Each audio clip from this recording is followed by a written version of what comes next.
Routing. All right. Oh, I think that's that's cool. Luis. Where? On Facebook? On YouTube? Where? Do, do you know where?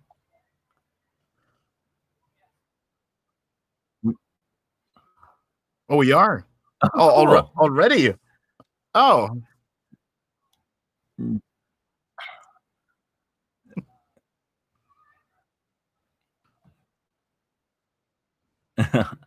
Eyebrow Louise.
and I'm Robbie, and yes, welcome to the show. You know, they used to burn people at the stake for this kind of thing.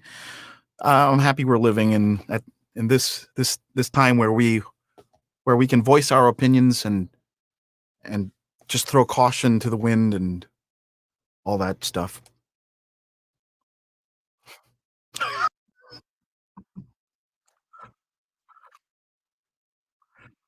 I know. I'm sorry. One of these days we're gonna get it right. Uh, Tonight is not the night.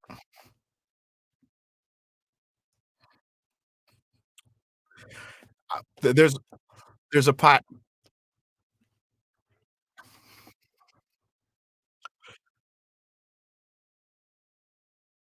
Right. Pleasantries aside, all that kind of stuff.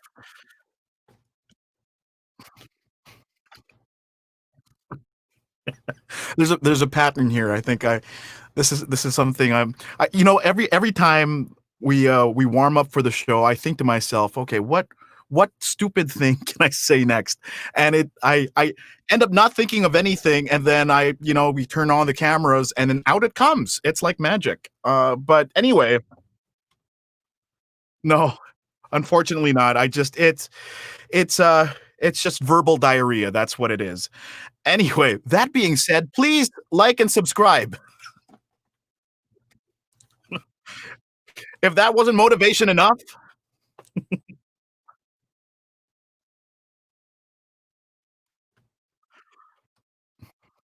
there's a point to it. See,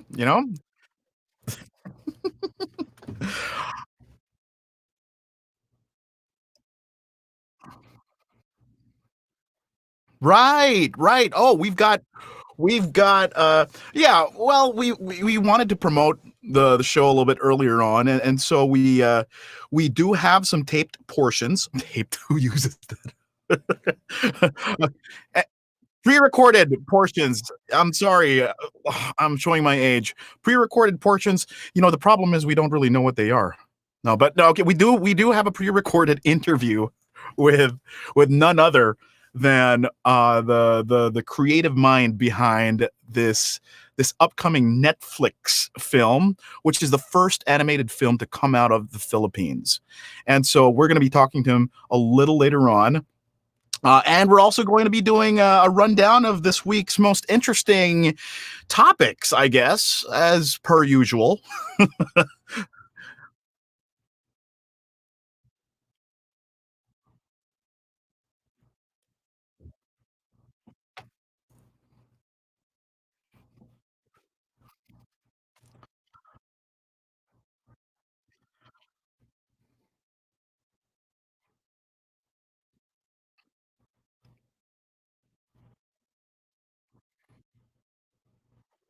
Yeah, we've been at this for what is this our sixth episode? I think yes, sixth,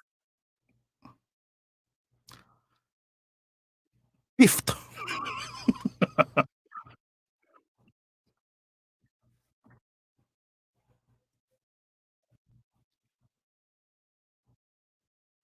Our former partner.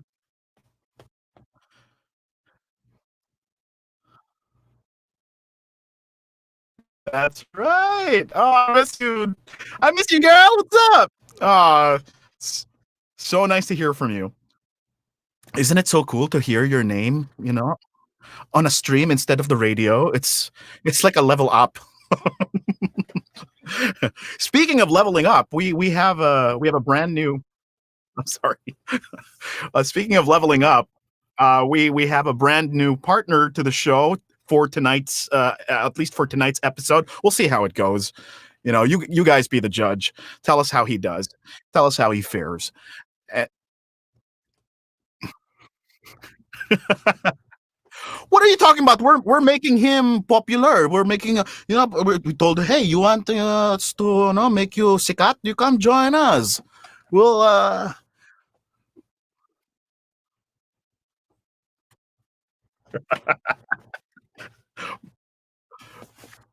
That's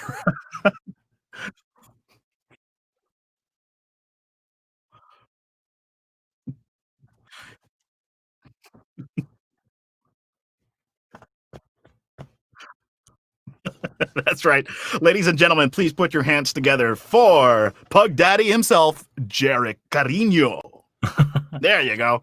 Hey, thank you, thank you, thank you for welcoming me in the show, bro. Now, if nobody is, if our viewers aren't familiar with you, you run a streaming channel here on Facebook as well as on YouTube. And Yeah. can you tell us a little bit more about it? Well, I'm a variety streamer. So what I do is I play a lot of different video games like live, and then I speak Filipino and English in my streams just because I have a lot of Guwapo ng boses, no? Grabe. Ang klase. Parang nagsalita. he's like he has three balls, It's just one, two, like, Nagsalita yung mga ano talaga. Anyway, yeah, so yun. Recently I've been focusing on fight nights, so a lot of boxing with Pacquiao and yun, just a bunch of video games. Yeah, Fight Night Champions. Like yeah, yeah. Yeah, I really enjoy like knocking out Mayweather like once a day at least. hey, So hey, Don, yeah. Don, we appear to be having a technical issue. According to Louise, who is our only viewer on YouTube, he says Don isn't audible on our YouTube stream. That's right, folks. We are streaming on YouTube as of this moment, along with Facebook and Kumu. Those are all the different channels you'll be able to watch this wonderful show on. And definitely, if you're on any of those platforms, please like or subscribe or follow us, or maybe give us a thumbs up or thumbs down, whatever those YouTubers say in their opening spiels. It still gives me the heebie-jeebies for me to say it out loud, thumbs like up that. Or thumbs down, link in the description, all that kind of stuff. That's okay. I'll get used to it eventually. But yes, we're gonna try to fix that for you, Luis. Thanks for the heads up. So yeah, going back to Jarek. So how long have you been streaming, man? How old's your channel? Over 4 years, I think. Maybe. Wow. Even over 5 years. I've been creating gaming content. I used to focus on horror games. So people really enjoyed seeing me like super shocked and just peeing my pants, all that good stuff. Nice. Great. I do it all the time, even off camera, and it's great. I'm kidding. Saying hello to Chris Aroha. Hey, Chris. Buddy boy. Yeah. Thanks for watching. Great. My family is still missing in action. Chris, bro. What? You never want to watch me? Huh? No, I'm just kidding. You know what? You know Tupe? You know Chris? Tupe? Yes, I do. Oh, cool. All right. Common friend. Yep. Why Kuya Robbie? Don't call me Kuya Robbie. I feel so this whole Tito or Kuya Robbie, I don't know, it's getting on. I still haven't really come to terms with it. Anyway,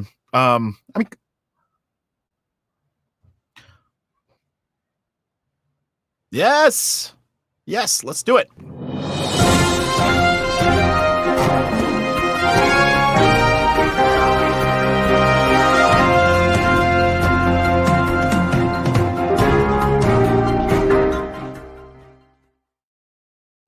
In this week's news. Oh, wait. Sorry. Jarek doesn't have his piece of paper prop. That doesn't really have anything on it anyway. It's just a piece of trash. Anyway, let's just leave that, put that aside. And we should have prepped you, I realized now.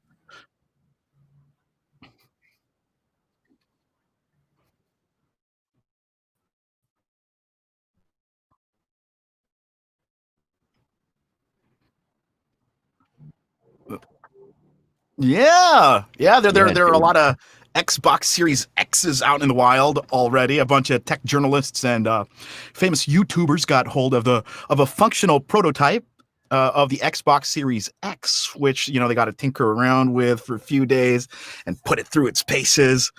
And you know what? The consensus is it's pretty damn great. So yeah, overall the response has been overwhelmingly positive. With a lot of people citing, features like the increased performance in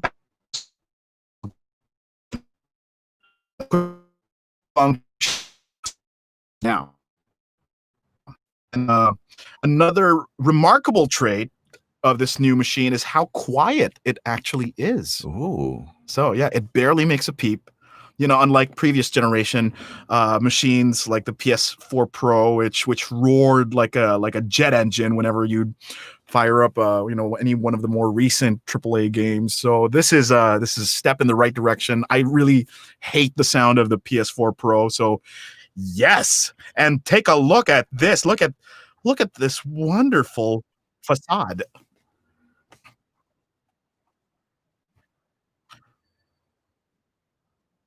The Facebook. This is Facebook. It's like a nice close up, like headshot. More of like a headshot. So, yeah. In fact, it's top view para maganda yung angle, diba? It's Facebook na Facebook. Oh, diba? That's how the girls do it. Ano pa? Sige. What else? What other pictures do we have? Boy. Oh boy. Yeah. This is a little seductive pose right there. Covering the a lot of the more private areas down there in the or wait, what's the top? Which one's up? It's just one like monoblock. Okay, I see. Okay, so very nice. Okay, what else do we have? Ooh, that's a nice angle. I can see a slot. Right. Yeah, or like Manila Bay, and then all of the people are up there, taking pictures, on that walkway, and then that's the picture that you put there on the beach. Right, nice. Kulang na lang yung bikini, the Xbox bikini. Ano, what else do we have? Is there more? Ayan, ano yan? Tapos na yan. Ito. Oh, yeah. Full body. That's the one that he sends to mga yung auditions for mga VTR. Di ba?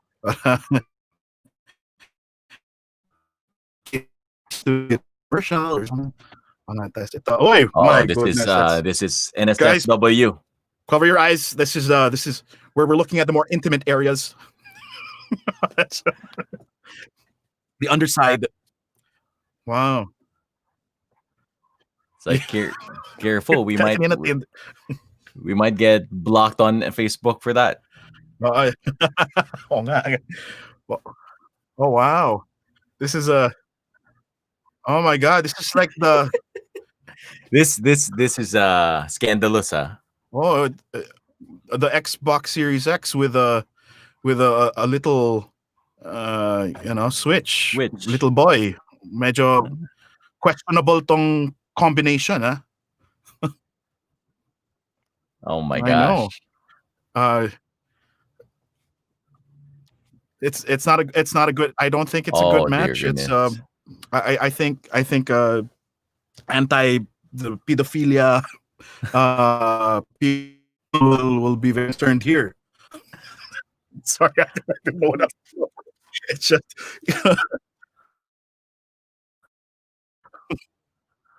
oh, it's a gangbang, huh?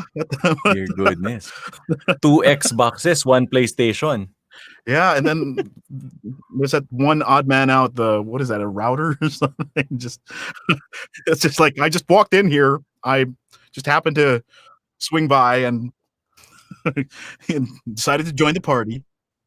Oh, look! Cover that! Oh, we don't want to see that. Oh shoot! That's best left kept behind closed doors. We're definitely getting banned na. These are the things that you want to just keep behind closed doors and between consenting adults. So 100% getting banned. Yeah. All right. Boy, these are put a censor bar over it. Just so many uncovered ports. We should be pixelating this area. Yeah. We gotta put the censor thing.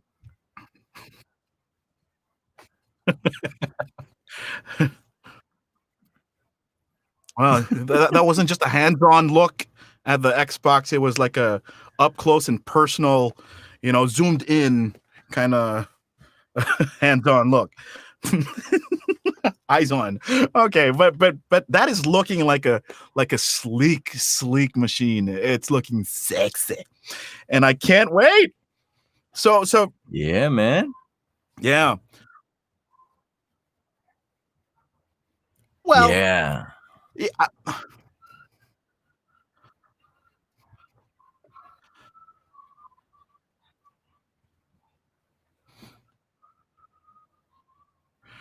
Well, okay, wait. Speaking of, so I wanted to make this comment earlier, but this Xbox is being touted as one of the quietest consoles to have ever been made, and speaking of quiet, Sony has remained reticent about the PS5 and is doing nothing to assuage fears, that the console is not quite ready for prime time just yet. That's what a lot of people are concerned about right now. And no, but think about it. Xbox just had their big reveal for the Xbox Series S. and then Sony didn't make a peep about it, and then here they come in just swinging with that announcement of that colossal Bethesda acquisition, right? Oh yeah, That they made yeah. last week, and Sony has done nothing to clap back. They haven't done anything to like even answer some of the more pressing questions that hopeful gamers have had about the system, like questions about how backwards compatible games work on the PS5. What else? Will they have to purchase PS4 games to get the enhanced PS5 versions, or pay an upgrade fee? All that kind of stuff. Everybody's left in the dark right now, so I don't know, man. With the way got a things little are news going, about Spider-Man though. right? On PS4, you can't transfer the save file. Right. Oh, yeah. You know what? I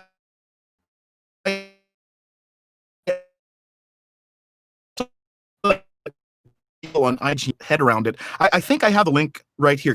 Is it okay if I share screen and show you guys? Okay. So I really I couldn't understand what was. Just read this for me right now and tell me if you understand. Okay. So it says Marvel Spider-Man Remastered is an enhanced version of Marvel Spider-Man and is included as part of Marvel Spider-Man's Miles Morales Ultimate Edition for the PlayStation 5.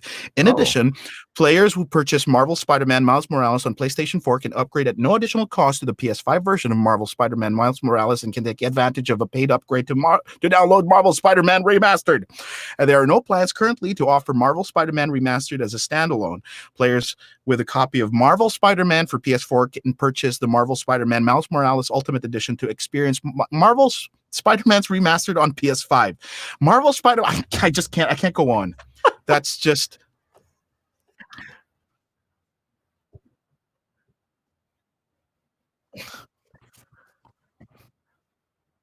right.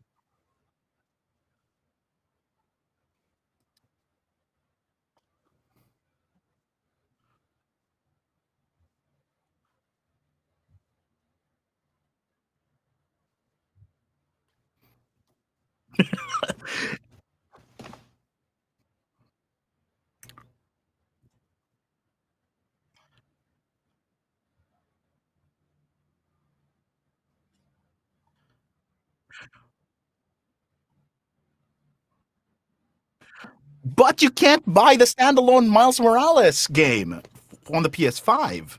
I think that's what it said. I'm not so sure anymore. Oh, you can? You can buy the previous one.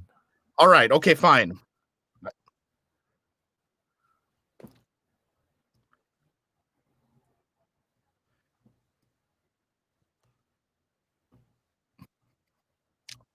Okay. All right. I just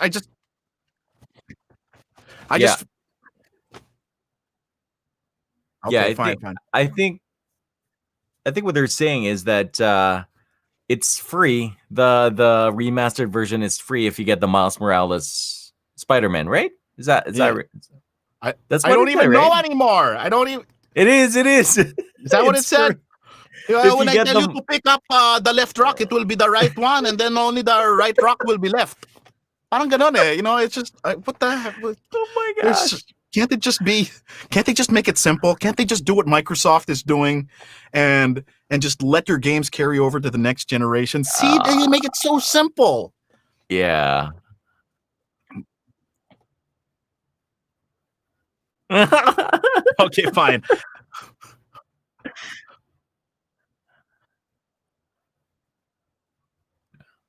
So another, yeah.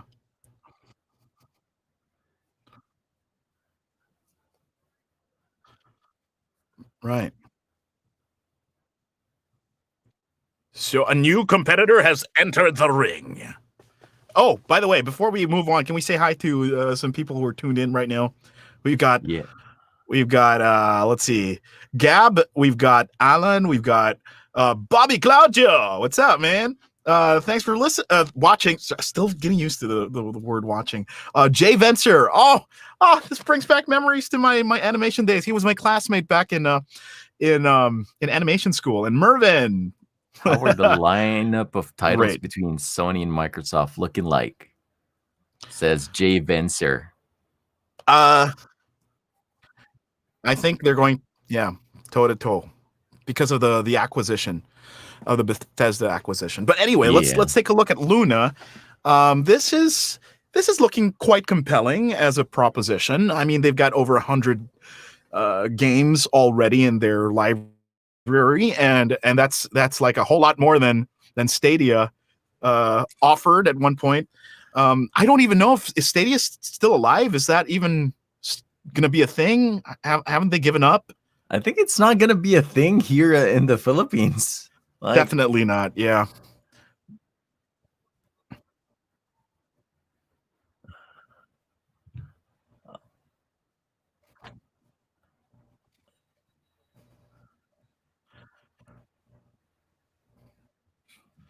We always get the shorter end of the stick. That's the problem.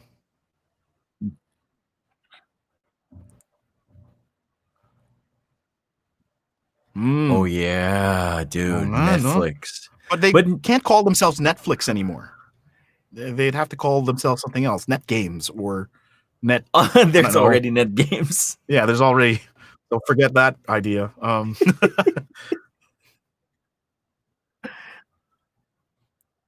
Yeah, there you go. You know what? They gotta make that Netflix party good. I mean, they gotta make a Netflix watch party thing first. I feel like.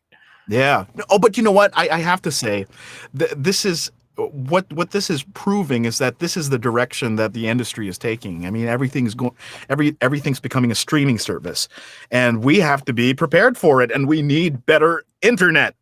Damn it. Dear goodness, better internet. Gameflix, I love it. Mervin says Gameflix. Yeah.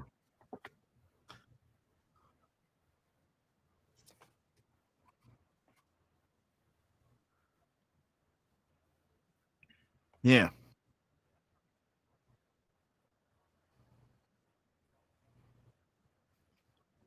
Mm-hmm.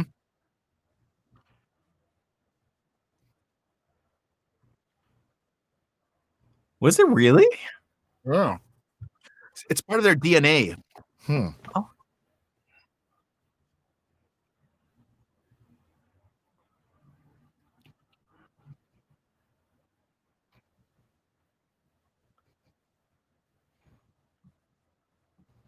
Right.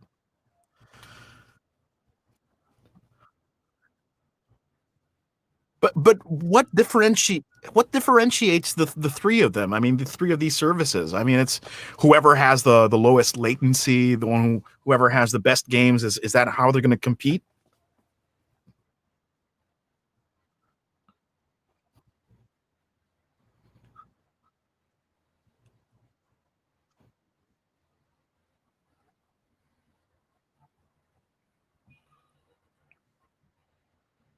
Hmm.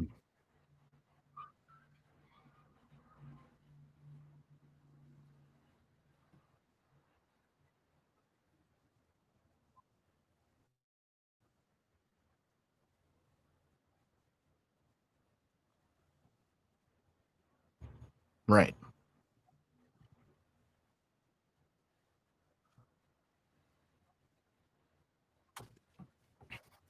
Yeah.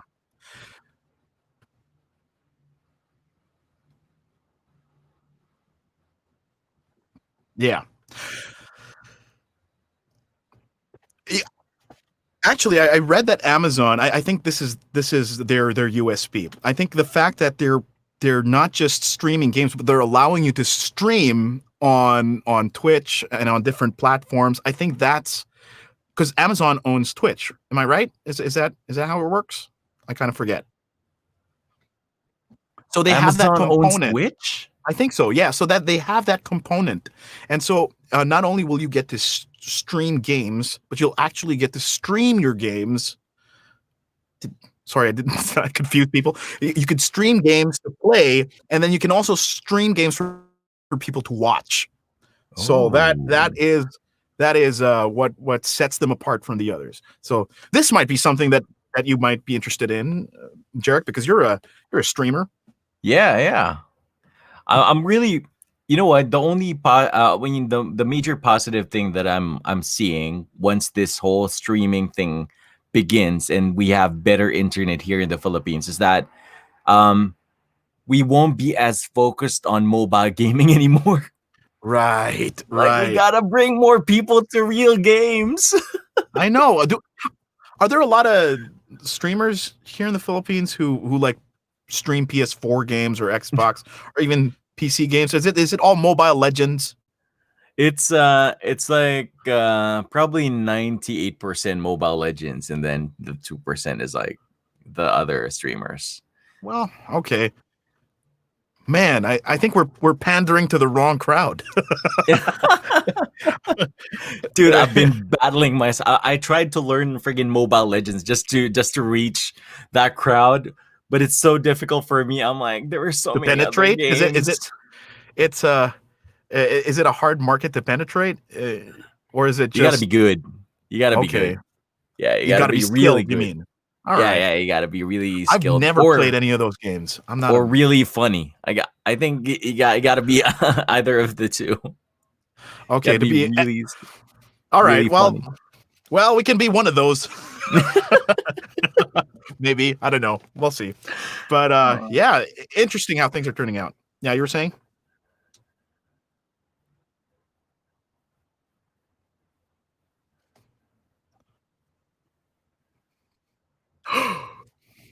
All right, what do we got?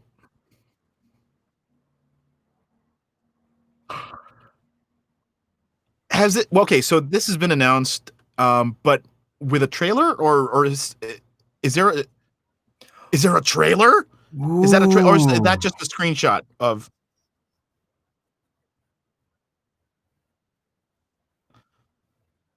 okay,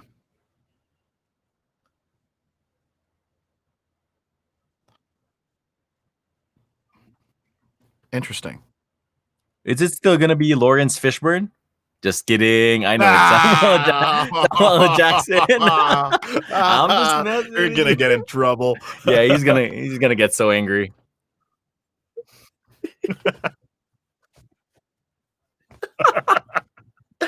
I saw Oh that man. interview he had where he got angry, like crazy angry. Yeah, really awkward moment on live television. Oh my So gosh. D23 is happening next year. They've all Disney has announced that D23 will be happening sometime next year, September I think of 2021 or thereabouts or October if not mistaken. But this I'm sure they're going to show something of this, and that's really exciting. Is it going to be about his younger years, the way they featured, or is it something a little bit more current?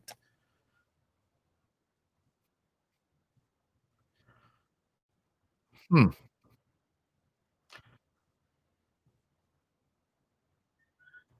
Right. Oh,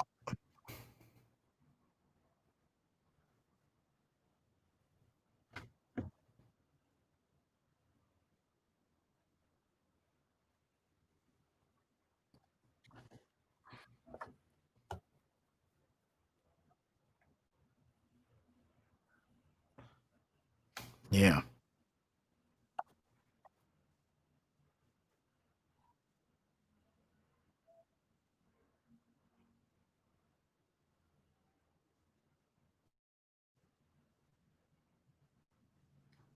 Hmm.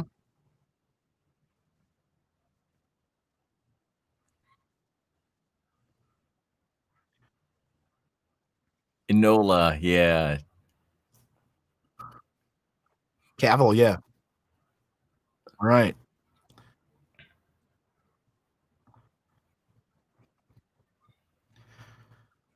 Well, the future of cinema looks kind of bleak at the moment, and so we'll just have to we'll all have to just take a wait and see approach and find out if it's still going to manage to survive this pandemic because the looks of things it's pretty bleak, right? So anyway, More power to Netflix and Disney and Amazon. I mean, they're keeping us preoccupied at the Yeah. very least. We still don't And have Disney Plus here, though. I mean, no, not any officially. idea when that's gonna arrive? It should be this last quarter of 2020. Man, We should have okay. it here. But yeah, if you're so excited to get Disney Plus, just get a VPN. Right. Yeah.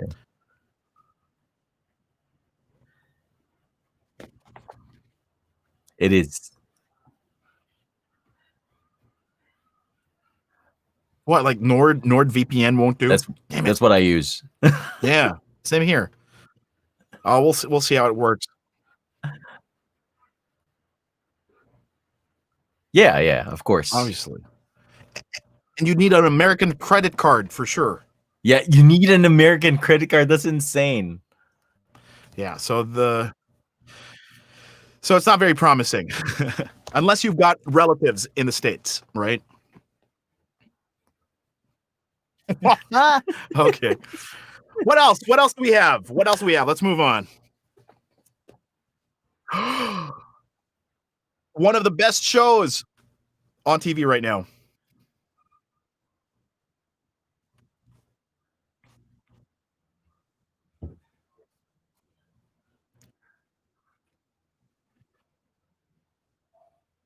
Well, it's basically like a more updated take on what superhero life might be like in this world of ours.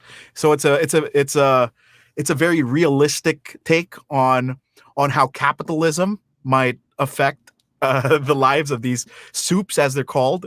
And I really love, the world building of this series. The villains, you have villains who you just love to hate, and a ragtag band of merry men who, you can't help but root for. And the fact that you've got guys like what's his name, Carl Urban as the main protagonist. I mean, he's just electrifying on stage. I love that guy. And and it's all just, bacon wrapped in this succulent edge of your seat story that you just can't get enough of, with surprising twists and turns, and mind-numbing revelations at every turn. Yeah, that kind of stuff. It just keeps you guessing every single moment. And I love, you can tell I like this show. Yeah. and Not this really. time,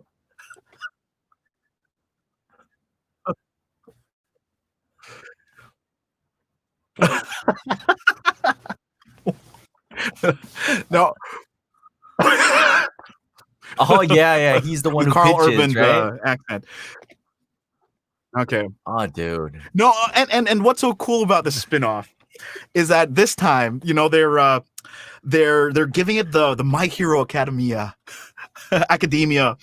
treatment. Academia. I pronounce it that way.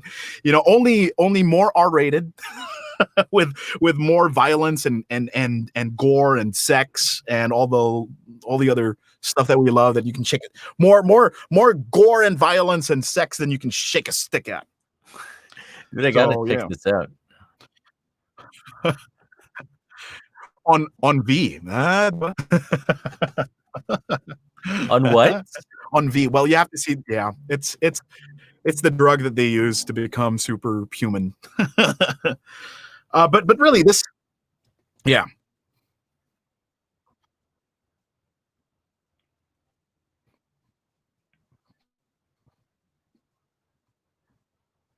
Yeah.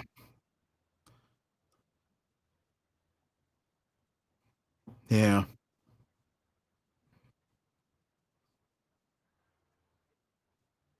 Yeah.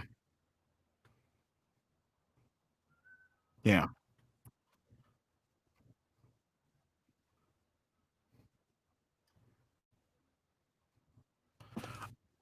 He is the son of Meg Ryan. Yeah.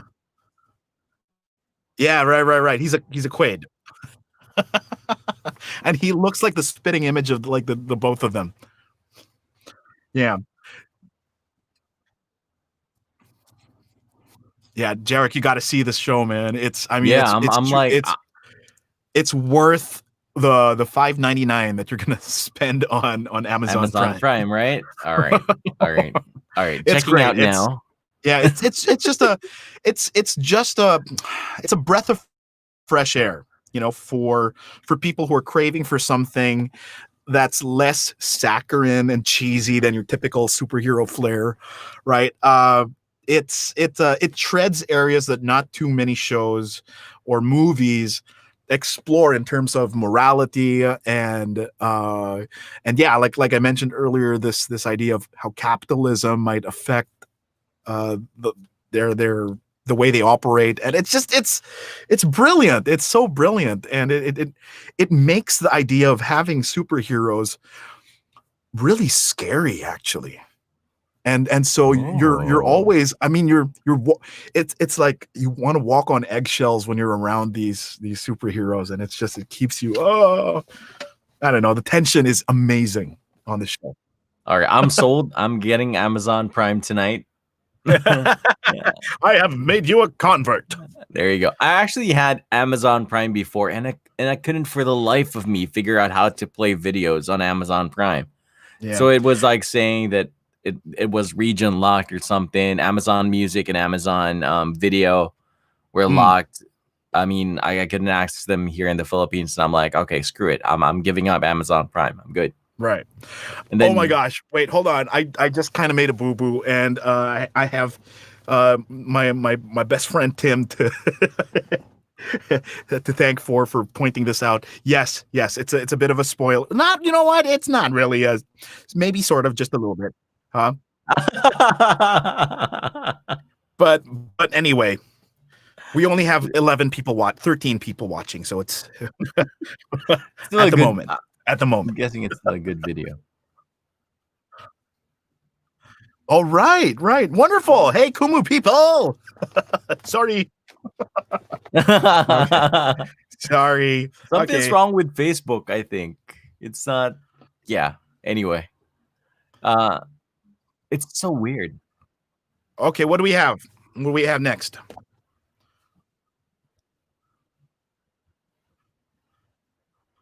What?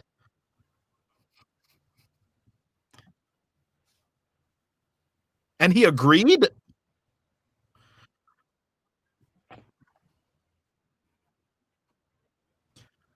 Wow. I mean, I thought I thought that role. Yeah, I thought he did too. And I mean, the movie's already got the Flash for the comic relief. So I don't know. Wouldn't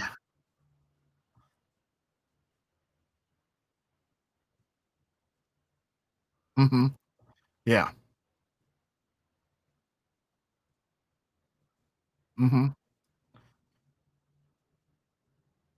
Oh yeah. I totally forgot about the X-Men Origins Wolverine. Yeah.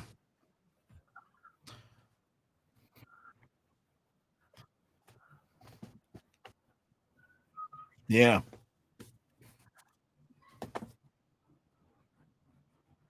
And rewrite history.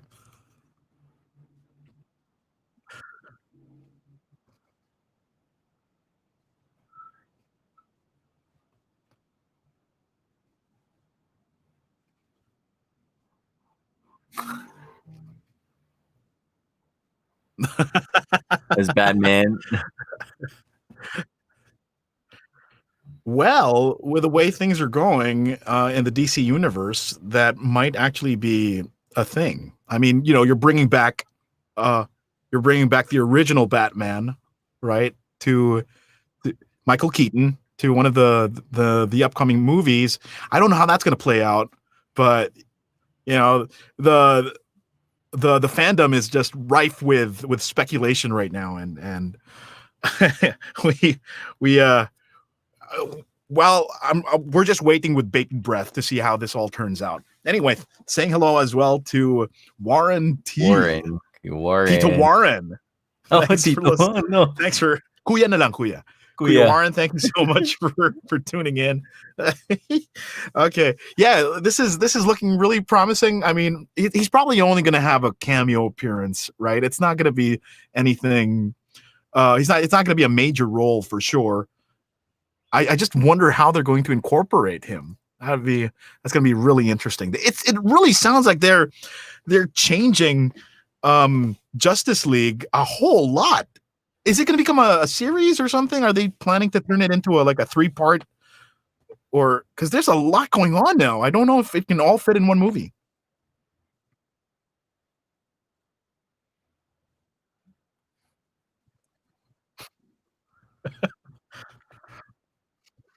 Yeah.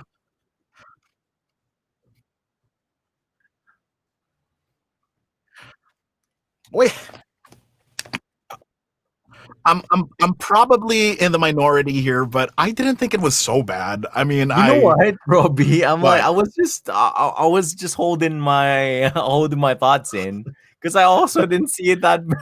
I didn't Yeah, see yeah. it I as mean, super I love bad. Ryan Reynolds, and sure, there are some questionable Green Lantern. Yeah, Green Lantern. Green Yeah, Lantern, yeah, Green Lantern. I Like, didn't think it was. Yeah.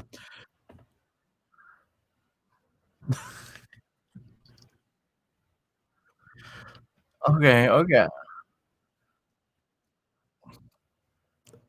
It was I right, didn't right. finish watching it. Uh, Jose Espino says, "Please don't make the The suit suit CG, CG. Yeah, there you go. or at least if you're gonna make it CG, uh, just do it right." Get the fat nippled suits. There's no redemption waiting for George Clooney. That's a good point. The bat nipples ended his career. Dude.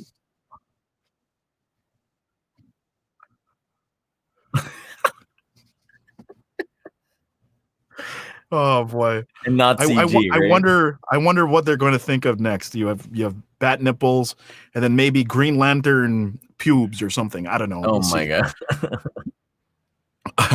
So, okay, what's next?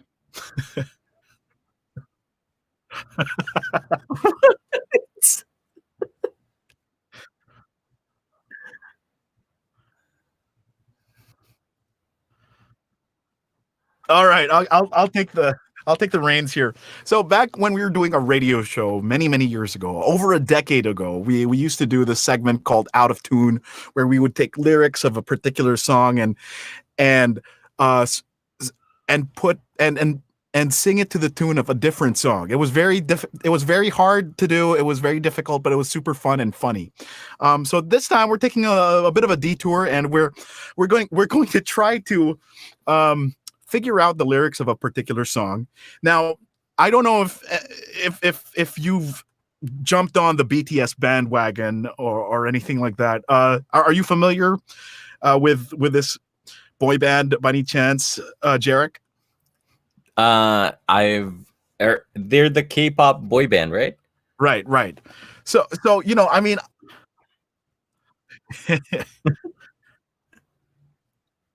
right, and they've become an international phenomenon, right? And they've got fans from all over the world. They're really big in the States, apparently. They've appeared in so many talk shows, and they're just a thing. And I saw them a little bit. I couldn't wrap my head around what made them so popular. And like recently, I saw this on my news feed. A good friend of mine, Paulo Valenciano, he's a commercial director, events director.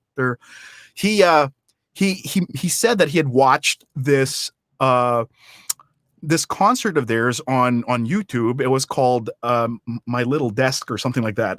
And it made him a convert. He said in his post, like, I understand now. I understand. And so I was like, what? I was intrigued. I was like, what could make this guy feel this way about Korean a boy bunch band. of girly looking guys, singing really high pitched voices and dancing. Right.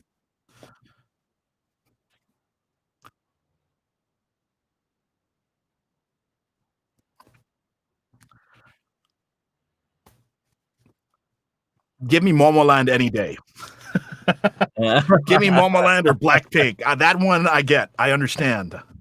I also get those two, Robbie. What the hell is going on here? So wait. Okay, so lost in translation. So I came across the video that that made my good friend a convert, and I wanted to. I watched it, and the thing was I couldn't quite understand the lyrics. Okay, and this is not a knock on their accent or anything like that. It's universal that we tend to mistranslate or we mishear lyrics, right? But I just the more I listened to it, the more I heard things that I thought were really, well, you'll see. So I want to share. I'll share the screen right now and take you to the actual video, and then we're going to listen to the lyrics, and then you guys tell me what you hear. Simple as that. But before we can do that, do we have anybody in the crowd that likes BTS? Or do we have any fans? Please let us know. Tell us why you like them. Tell us what makes them great. Why do girls fall in love with guys who look like girls? Is that why is that a thing? I don't know. Just I'd like to be enlightened, please. Kuya Warren, probably. Oh, yeah. So that being said, okay, we're gonna take a look at this. Where are you? Okay, Tiny Desk, their home concert. Yeah. Okay. So Mervin says, be careful, the army may attack. No, hey, look, I actually like this song. It's really catchy. It's just I don't know what the lyrics are, and I didn't bother to check out what the real lyrics were. So let's take a look. And okay, we're gonna just be playing it in parts, if you don't mind. Are we ready? Okay.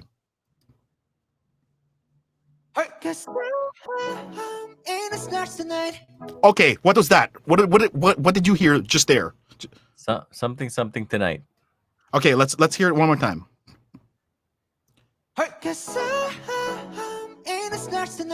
Okay, what I heard was, cause I'm in this dress tonight, like in a dress.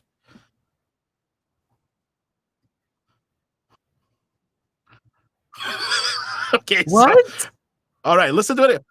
I'm hearing, cause I'm in this dress tonight, which makes sense because they look like girls. Yeah. I can't unhear. Okay, so this one, I think we found some common ground. Dawn, bring the fire, set the night light. Yeah, bring the fire, set the night light. Okay, so that was intelligible. Okay, let's hear the.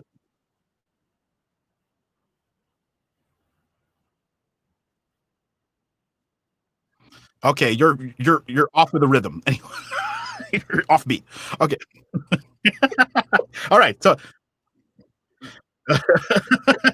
Okay, you're syncopated. Okay, so yeah, let's listen to the rest of the track. Hey. Shoes on, get up in the morning, cup of meat, let's rock and roll. Okay, what was that? What did you think you just heard? Let's hear it one more time, and then you tell me what you heard. Hey. Shoes on, get up in the morning, cup of meat, let's rock and roll. Okay, so what I heard, what did? So okay, what I heard was, shows on, cat up in the morn, cup of meat, less rocky road. Well,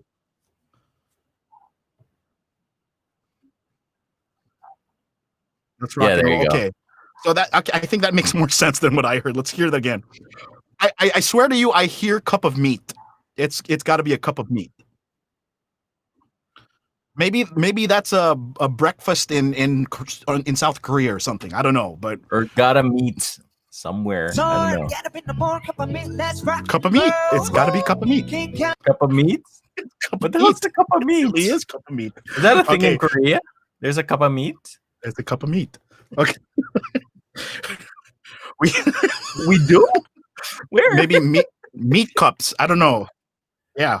Perhaps. Okay, let's continue. What's next? Let's rock and roll. King Kong, kick the the show, running on like a rolling stone. Okay, what? King Kong. I heard King Kong. There was a King Kong in there.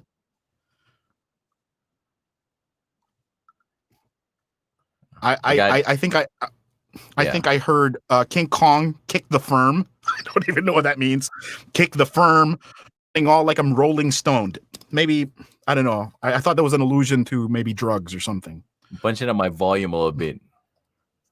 Okay, so yeah, so listen to it again. King Kong kick the firm, running all like I'm rolling stoned. King Kong kick the show, running on like a rolling stone. Like a rolling stone. Jump up to the top of the throne. Okay, this one is a little questionable. I think we might need your beep, your sensor beep for this next one, because I hear some profanity in this next bit. So let's just hear it again. Okay, I swear there's an F word there somewhere. Just listen. Sing song when I'm walking on, jump up to the top of the throne. Okay, see, so what I heard was sing song when I'm walking on, jump F to the Toblerone. You heard something else, right, Don? So what? LeBron. Okay, oh, yeah, that makes more sense. Yeah, there's a jump LeBron like there. LeBron. Okay, so let's listen to it again. But I swear there's an F word there. There's a cuss word right after the word jump. Walking on, jump up to the top of the There you go. throne. It's Ding dong, call me on my phone, nice beat, and I get my beat. and this is where it gets a little bit more graphic. So after the jump F, I don't know why my ears are playing tricks on me, but I swear I hear the word nice D, nice eggplant, nice D, and again my ping pong. So ding dong, which is another word for that.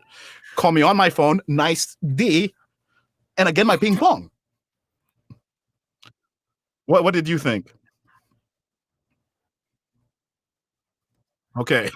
Call me on my phone, nice beat, and I get my ping pong. What? All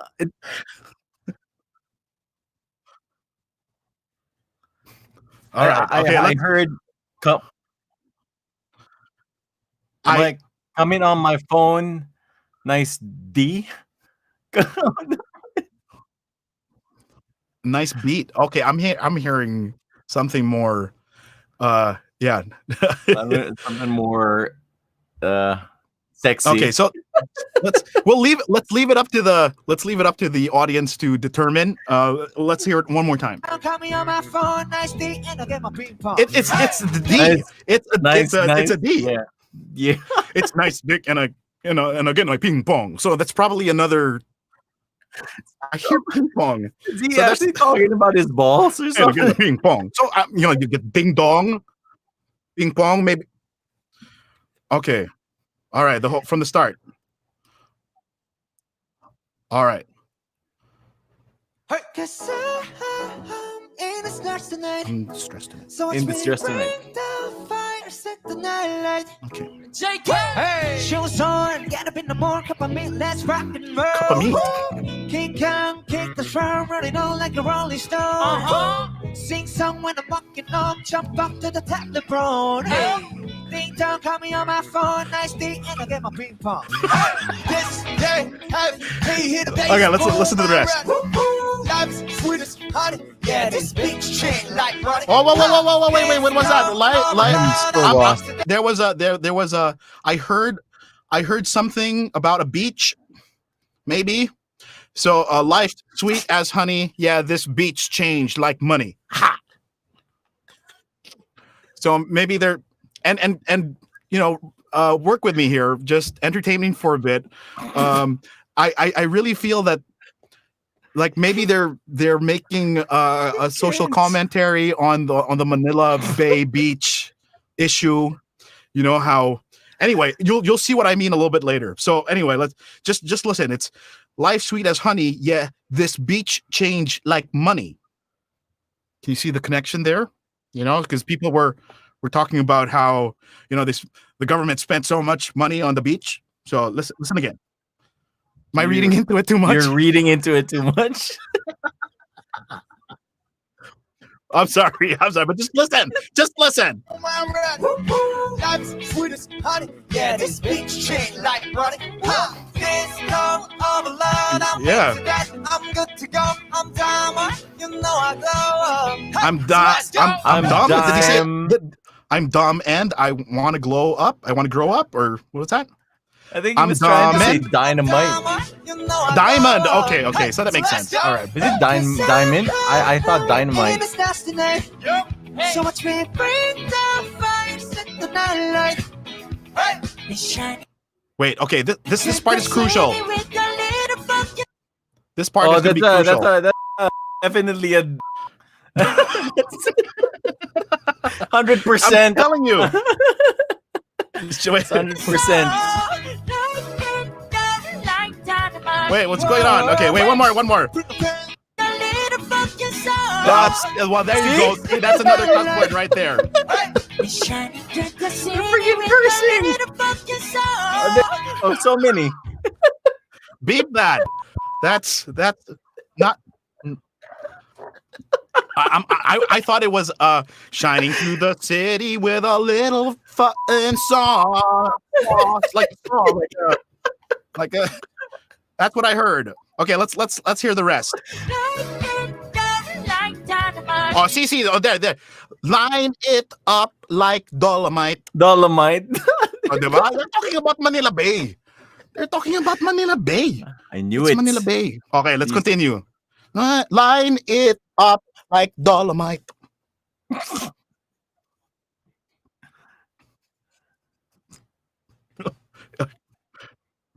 Okay.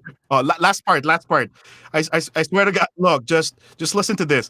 What I heard was, well, listen to it first.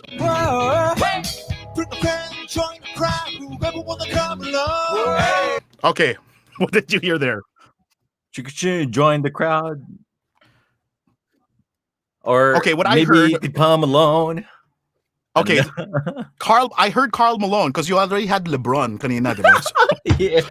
So baka may consistency, diba? Yeah, but maybe this is about basketball also, who knows? But what I heard was prick a fan, join the crowd, whoever won a Karl Malone. Okay?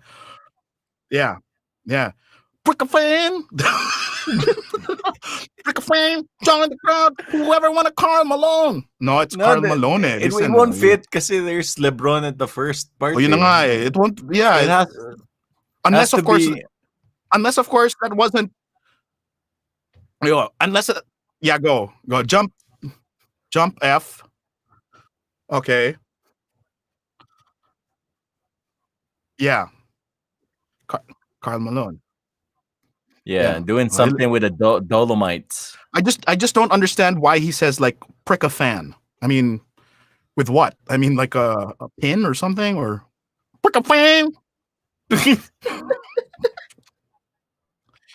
Oh, okay. So yeah, maybe the fans didn't like him very much. And... yeah. So that makes sense. There you Unlike go. what we're that super makes sense. Okay, so let's just listen to it again. Prick a fan. Up like dynamite. Prick a fan. Karl Malone. I heard where what? Whirl that tongue. I don't know. I think that's what he was trying to say. Whirl that tongue. Whirl that tongue. Listen. Whirl that tongue. Oh, do it? I don't know. What the hell are they saying? I don't know. I heard something about a plague of lice. Ladies and gentlemen, I got no medicine, so you should keep your eyes on the ball. Okay, I got Omarosa. I thought I heard Omarosa. I get the Marosa or something like that. I couldn't really understand. Anyway, you know what? so we Skies of Lies. Ladies and gentlemen, I got some medicine, so you should keep your eyes on the ball. Let's just listen to the rest. It's a good song, guys. I mean, I just don't know the lyrics. Yeah, this bitch cha-ching like money. Oh, this beach hatching beach like money. Cha-ching. Wait, see, Like money. beach There you go. hatching. This beach hatching like money, and they say dolomite, has harmful effects on the respiratory. So the beach and then hatching, diba?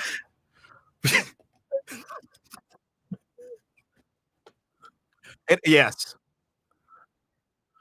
Oh, we'd be massacring it. Like, yeah.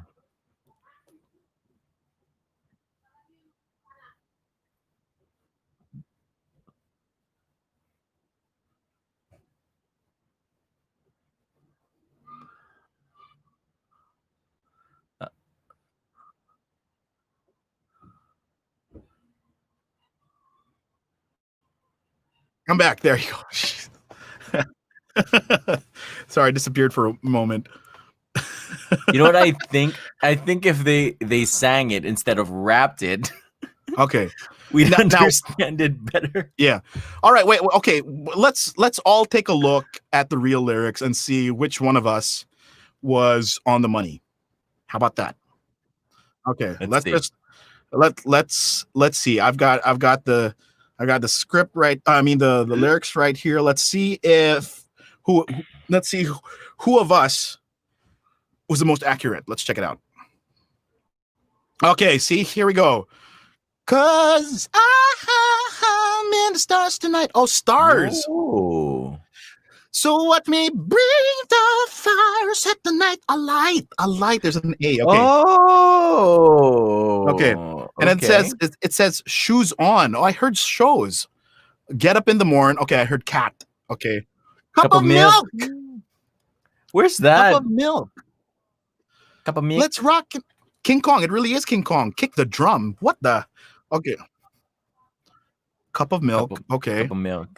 I heard kick the firm. Kick the firm. Rolling on like a rolling stone. Close enough. Jump up to the top, LeBron. Yeah. See, it's LeBron. Hey, I got ding dong. Ding dong, call me on my iced tea. And a game of ping pong. I got the ping pong right. Wait, so there's See? no curse. So there wasn't. I think we just just wanted wasted to my hear what we bleep. wanted to hear. we were hearing what we wanted to hear. So this is getting heavy. Can you hear the bass boom? I'm ready. Woohoo! Life sweet as honey. Yeah, this beat cha-ching like see? money. So it's not beach. It's not beach and it's not hatching. Okay. All There's right. no Well, dolomite there. there's no dolomite. That's dynamite. That's a bagay. That's the title of the song naman. Why was I thinking? I don't know. I guess I was just really thinking too hard. Yeah, you're So- getting Joy angry. I'm sorry. I'm sorry, fans of BTS. I understand though. I mean, it's a really fun song. I have yet to listen to the rest of their album. But I think I can say with confidence that I'm also a fan. Does that make you happy? I appreciated it. And it gave me a few giggles in the process.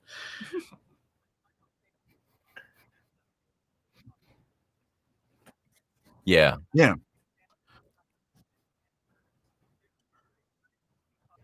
Yeah.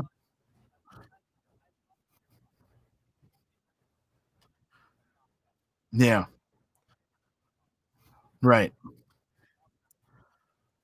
K-pop's Correct. just usually super positive. That's why that's why it's easily likable. Yeah. I think that's a nice quality of theirs. I mean, yeah, maybe this whole facade of theirs being girly and I think it appeals to the girls because they're prettier than they are. I don't know, and maybe to a certain extent, it's like I want to be just as pretty as whatever the name of one of them is. I don't even know who they are. I will.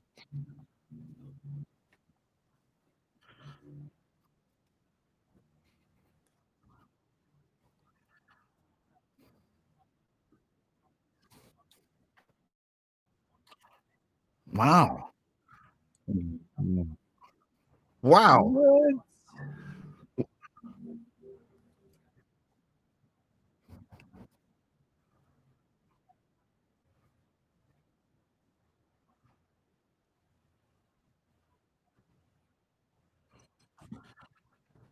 Oh yeah. Hmm. How about skirts? Well, how how far would you go? Anyway, that was cool. That was lost in trance. We do this all the time. We mishear lyrics. Like what was? Do you have any recollection of like what was the last song that you misheard the lyrics of? So, like that song. It started when we were younger. You were 9. It started. Yeah, what is that song again? Started Younger, when you we were were 9. Hoo-hoo. my Na, boo. na, na, na, na, na, na. Yeah, what is that song? My boo. My boo, my boo. I couldn't even sing the lyrics. Or yeah, like that one Taylor Swift song, Blank Space. For the longest time, I thought it was uh something about I gotta love those Starbucks lovers. Na, na, na, I'm insane. Do you know that? Do you know that part? The Starbucks lovers. It turns out the lyrics were got a long list of ex-lovers, but for the longest time I was singing "Gotta love the Starbucks lovers" because I was like thinking, wow, they have a placement. That's the song, right? My product Oh yeah. placement. What's Alam that? sponsor. That kids show. I don't know. What's that? Drake and Josh. I don't know if you guys are familiar with that show. Yeah. What about? That song. Simple, but I found a way. Found a way. Crap, I can't remember all the Really bad lyrics, with but lyrics there's too. Obviously, like I remember back in the day when I was still in high school, I was a big fan of Pearl Jam, and do you know that song "Even Flow"? Listen, "Even Flow," the mozzarella butterflies. That's what I thought I was singing. mozzarella butterflies. Butterflies. What's the actual lyrics though? Oh, I have no idea. I still don't know to this day. So, right. So yeah, we do it all the time, man. I mean,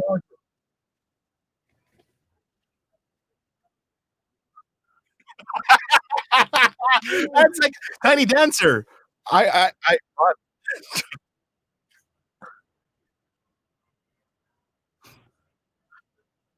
what's that? Kicking the Dan- Oh Isn't my it? gosh, is that for real? Is it Kicking the Dancing Queen?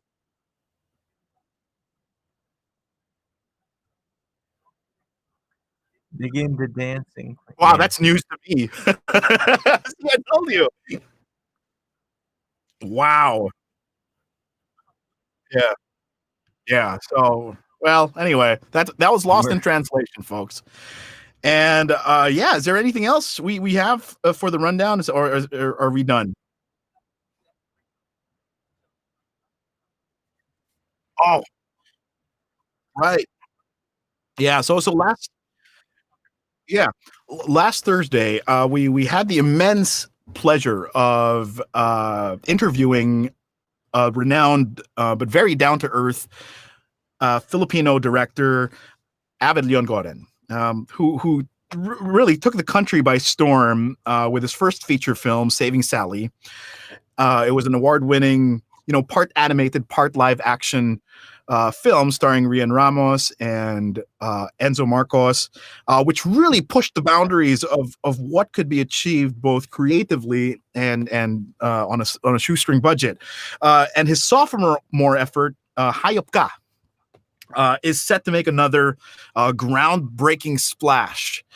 This time as the first Netflix produced animated film from the Philippines. So that's really cool. So we candidly talked to him about the lessons that he learned from his first production and how he carried over to the next film. And we discussed some of the pitfalls of working in the local animation industry, and how he dreams of the Philippines being a producer of more original content instead of a place where you simply outsource cheap talent.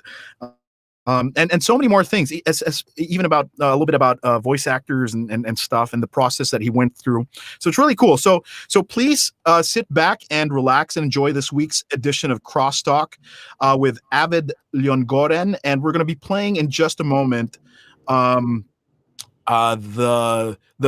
the trailer of this upcoming movie, and then after which we will be playing the interview. So check it out and enjoy. How do I do that again? I'm sorry. Oh, you're gonna play it first. Okay, that's you. Go ahead.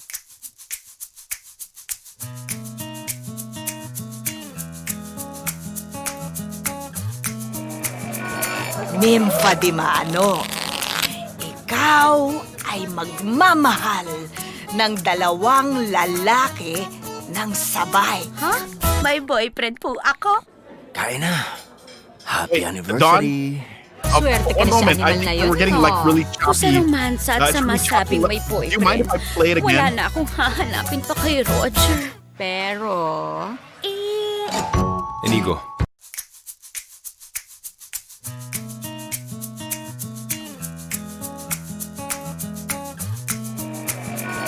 Nympha di Mano, ikaw ay magmamahal ng dalawang lalaki ng sabay. ha? May boyfriend po ako? Kain na. Happy anniversary. Swerte ka na sa animal na yun, ano? Kung sa romansa at sa masabing may boyfriend, wala na akong hahanapin pa kay Roger. Pero... Inigo. Villanueva. Hoy, ikaw, Nympha, ha?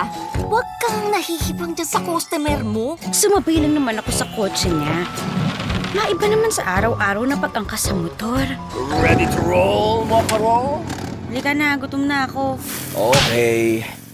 Doon na lang tayo sa may parisan uli. O ano ang kapartner ng pares? Siomay? Hindi. Edi, Mares. So what will you have? Burger and fries? May longganisa po kaya? Sir, ang laki. By the way, may Tinder ka ba? Obvious naman po. Tindera ako ng pabango. Laughter, laughter! Ba't ginabi ka nga pala? Ito namang big boss ko. Pag ikaw dyan, may kachat na ibang lalaki, ha? Good night, Mr. President. Thank you. Magtatagal kaya tayo? Tingin mo, mapapasaya din kita. Bagong kasal po ba kayo? Asan po si Mister? Hindi pwede. Utang na loob. Serious drama, sexy romance, and intriguing intrigue. Ito ang The Nympha Di Maano Story, Hayop Ka, the movie. Itinatampok sina Robin Padilla, Sam Milby, Empoy Marquez, RC Muñoz, at Angelica Panganiban bilang Nympha, ang babaeng walang pahinga.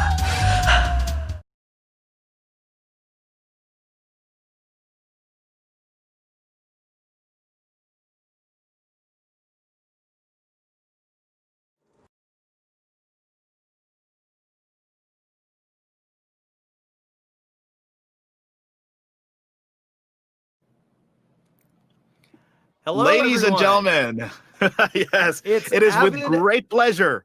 on Yeah, the to show. yes, a renowned illustrator, animator, award-winning film, TV commercial, music, video director, and advocate of the animation scene here in the Philippines. We are so happy to have you here with us. Thank you so much for taking time out of your busy schedule to join us this for the show. It's saw you. The first time we met was many years ago when I was still doing when I was still acting in commercials. And the last time physically in the same place, you were in a close-up commercial with me. So yeah. Right. So, Wow. You were Yeah. in a close-up commercial, Rob? Well, yeah, I with Kim Herald, he was one of the characters. When Kim Herald was still a thing. And Kim That's- and Gerald. That's right. Were you a main character? You were a main character for that, Rob? You know what? I can't even recall anymore. No, just maybe in the background. No, but it was so many years ago. We did like several ads together, I think. And when I first met you, I mean, you were one of the nicest people I'd ever come across in advertising. He showed me like his sketchbook at the time. He was doing like this 365-day challenge of drawing different illustrations. One drawing a day, yeah. And I was telling you how inspired I was by you, because I was also an artist, but I had lost the fire. And yeah, it was so awe-inspiring to see you just so consistent and just every day just churning out pieces of art that just blew people's minds. I think we actually might have a how do I share? I kind of forgot. Oh, there we go. Let me see if I can bring that page up. This is your my project 365. So yeah, that's for every single year. I think this was back in 2006. Yeah, so I did it for 4 straight years. I was making one artwork a day for 4 straight years. So it was like Zen training, because you know when you're working freelance, your life is not structured, and you tend to like have this bouts of being really busy, and then suddenly you're finishing 7 seasons of Friends over a weekend. So I needed the whole point of this was to have this daily thing that I needed to get done, regardless of whether I was busy or not. So that was to just get my freelance chakra aligned. Sorry. So I needed structure back then, because I was that's the life of a freelancer. When you're freelancer, right. you don't have structure, and I didn't want to say I was bored ever. So yeah, again, I mean, this I was so inspired because you draw so quickly and you come up with ideas. Just, I mean, you're a creative in every sense of the word.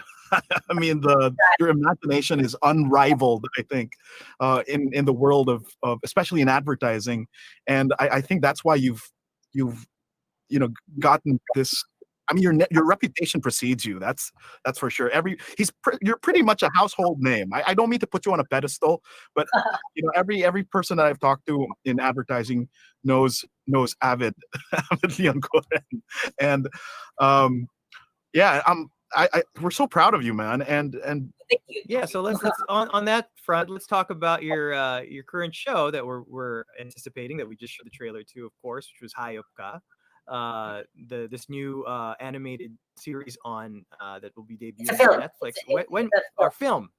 Yeah. Okay. When will it be debuting? And how did you make this all happen?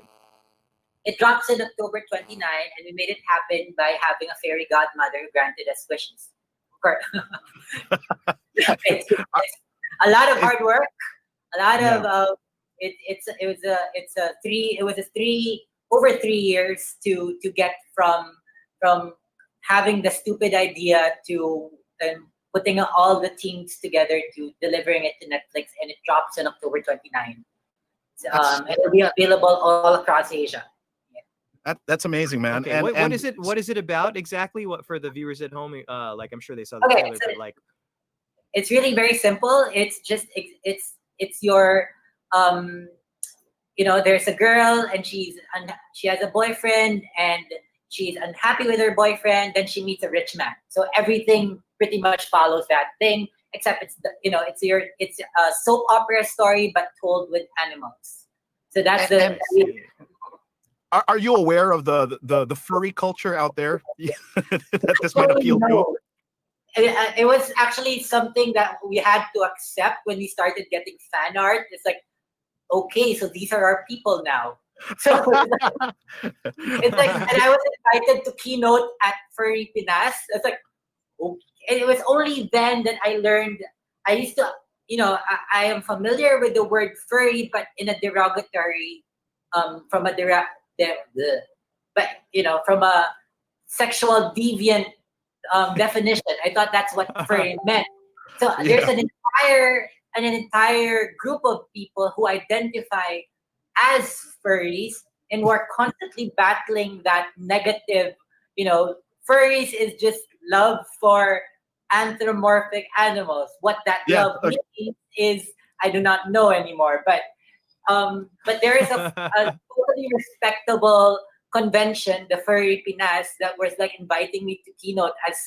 As soon as they saw our trailer, I was like, I thought it was like a sex thing, and I said no immediately. But when I did research, okay, so these are just people who like to dress up. Okay, that's fine. That it's a thing. It's a proper thing. It's not, there are otakus, there are anime people, there are Marvel people. Then I guess they're just furries. So so these are the people who go to watch cats. This is that crowd essentially. So there are many levels to it. There are people who just like to be in costumes, and they would have fursonas. These are, Fursona, I love it. So it's a thing. I mean, it's like it is. It's a nice little subculture. They must have great personalities. Yeah. Pleasing personalities. The way I guess I try to understand it is like, like dog people and cat people.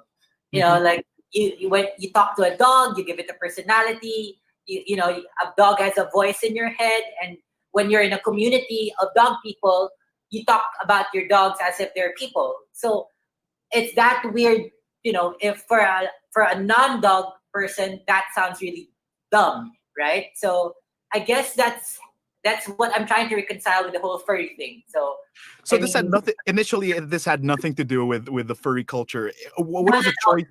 What is the choice behind the use of animals? It was really very simple. So when we were winding down production and Saving Sally, and we were doing all these, we were traveling around the city to check the film on cinema, to test work with sound people.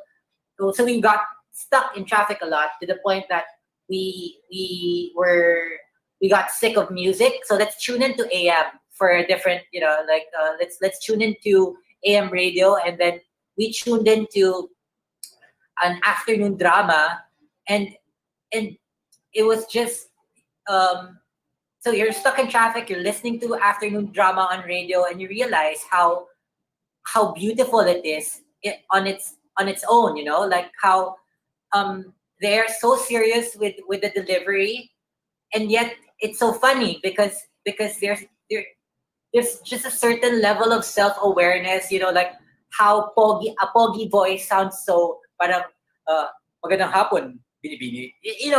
There's a certain modulation to it that exists only for that genre, and we just found it hilarious. And then when there was a fight scene, and when the character said the ubiquitous line of Hayop Ka, it just hit us that what if that would be fun if they were actually animals. So right. And so we just ran with that. We tested it. We took a clip from one of Papa Jack's. If you're familiar with Papa Jack, if you ever ride taxis at the middle of the night, you would have heard Papa Jack. So and it's fascinating how people call in to Papa Jack and tell them their problems, and tell him their problems, only knowing full well that you're going to be castigated by this person. Like you call in to be humiliated. You don't call in. You don't call in to actually get proper advice. You call in to be lambasted. You did something wrong. To be ridiculed. You come in to get roasted.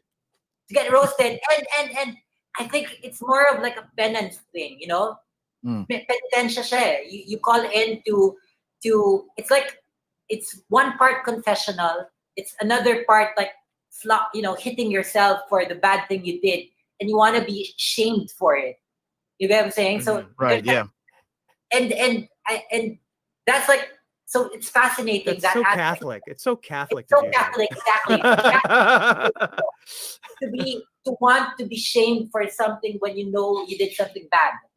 You know, because these people, they say their real names. So that's actually those are the two main inspirations of the film. The calling up late night radio DJ for your love problems, and the radio drama, the afternoon radio drama. And so it's like, you know what, this would be great if it were cartoons. And so we just put that together, and we did a test. We took an audio sample from one of those shows, then animated, and then so I think we could make a film out of this. So I asked my friend Manny. I don't know if you probably met him through one of the Acapella gigs, but he's a choreographer / corporate person / director as well. But so he wrote he wrote a first draft screenplay. Then we presented it to one of the festival grants in the Philippines. So, you know, we have every year we have at least, you know, you have those festivals that give out production grants for films. So we presented our screenplay. We were a semi-finalist, and we were asked to present it to a panel of smart people and academic people who judge these things. And they found it amusing, of course, but then they asked us what they normally ask all filmmakers. They asked us, so what is your statement and what is your advocacy? And we had none. It was like, we just want to make people laugh. So it was, of course. So that's good motivation, yeah. Yeah, I know. So, but normally, when you're making a film for festivals, for festival grants, you are saying something deeper. You you want to give, talk about the plight of indigenous people. You want to give representation for the LGBT. You know, very. But none of that. None of that. We just wanted, you know, we were in a room of people expecting that, and prior filmmakers were talking about their advocacies, and there we were, just wanting to do this silly, stupid thing, which is very clear to us that this is just silly. We want to do this because it's funny, and we're gonna have a blast recording and animating this. So when we were asked that, we just said that we wanted to make people laugh. So we didn't get the grant, naturally. So we were shocked. Oh man. No, I mean, if I were on that panel, I would have thought, you know what? Everybody's trying to do something huge and world changing. This sounds like a breath of fresh air. You could have just have gone like, you know, all of these animals are endangered, so we're just trying to bring awareness. Really? I don't know. I don't know if that would have worked. I don't know. Whatever. If they're looking for an answer like that. We were presenting to very smart people who could spot bullshit a mile away. So we just exactly. We were very honest that we had nothing. So I couldn't freestyle a statement or something smart, like anything that would have convinced them. So, but hey, maybe you could have said that you were trying to provide representation for the marginalized furry culture. Which I didn't know back then. I didn't know furry was a thing. So yeah, right. Yeah. I could have. So that was we presented that when we were still winding down. Then Saving Sally was released, and we got money for that. And it's like, okay, we have money now. We could fund this ourselves. So it's kind of like a blessing in disguise to be rejected from the festival grant, because we would have been forced to do the film in under a year, because that's how it works. You are funded in January, and then you have to deliver it by November. So we would have had animation that's impossible. We planned it to be possible. We made a proof of concept that, you know, we planned it specifically for the budget that they were going to give and for the time that we had to. So, but then it wouldn't have looked as nice, because we would have compromised for the production. But it would have been possible by compromising the quality of it. So, which we were totally fine with at that time, because at that time we just thought this is a silly, stupid gag that we could, we should just get out of our system, and let's just do it. So when yeah, go ahead. Yeah, keep going. yeah. So when we were when we were rejected, and then when we received money for Saving Sally, it's like, okay, we can do this ourselves. We could. So Paula Levenza, the other screenwriter, came in and polished the script and made it more structurally sound and gave people proper motivations and stuff like that instead of just gags. Because we were really happy with our first script because it's really just a bunch of gags after one another. And then, so when we decided to do it on our own, and when we were thinking about selling internal organs to fund the thing, money came from St. Sally, and it was well received. And so that's when the folks of Spring Films came in, sila Piolo and Erickson. They're like, so hey, what are you working on next? And I said, oh, I have this silly thing. And said, oh, that looks great. So we want to come in. So they did. So that was a relief because when we did Saving Sally, I thought all we had to do was make the film. Then when you're done, that's it. Everything is just money after. Apparently, that's not how it works. That making a film is actually just 50% of the work.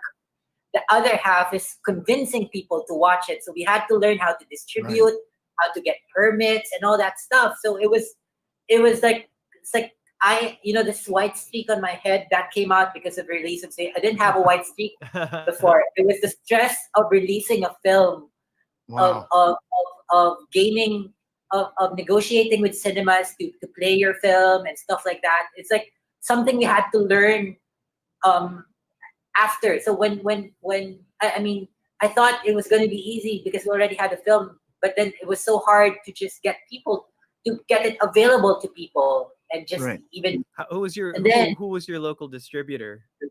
It was Solar. Actually, it's a tangent story to this. Early on, ABS got wind of the project and talked to me, and they said, "Okay, we like this film. We would love to work with you. We'd release it. We'd give it bells and whistles. We'd promote the shit out of it." So it's like, okay, that sounds great. And when you're releasing a film, this is something I don't know. Donette J. Hadaune and Dan Villegas told me. You have a choice when you're releasing your film. You either want to make money or be seen. It's never both. So the reason for that is if you want to make money, you self-distribute, because that means you won't make that much. You won't make that big a box office, but it all goes to you. If you want to be seen, you partner up with ABS, who will promote the shit out of it, get it in a lot of theaters, use all their platforms to get people to watch it, advertise the whole thing. But since they already spent on it, that means your part of the pie gets really, really small. So you're not going to make a lot of money, but your film will be seen. And as a filmmaker, all I ever wanted to be was to be seen. So I was the first people I talked to was the ABS folks. So, and they were like, "Oh, wait, this is great. This will do well. We'll promote the shit out of it." Santos and them. Yes, exactly. I was in the same office as Miss Malu, and it was going to do well.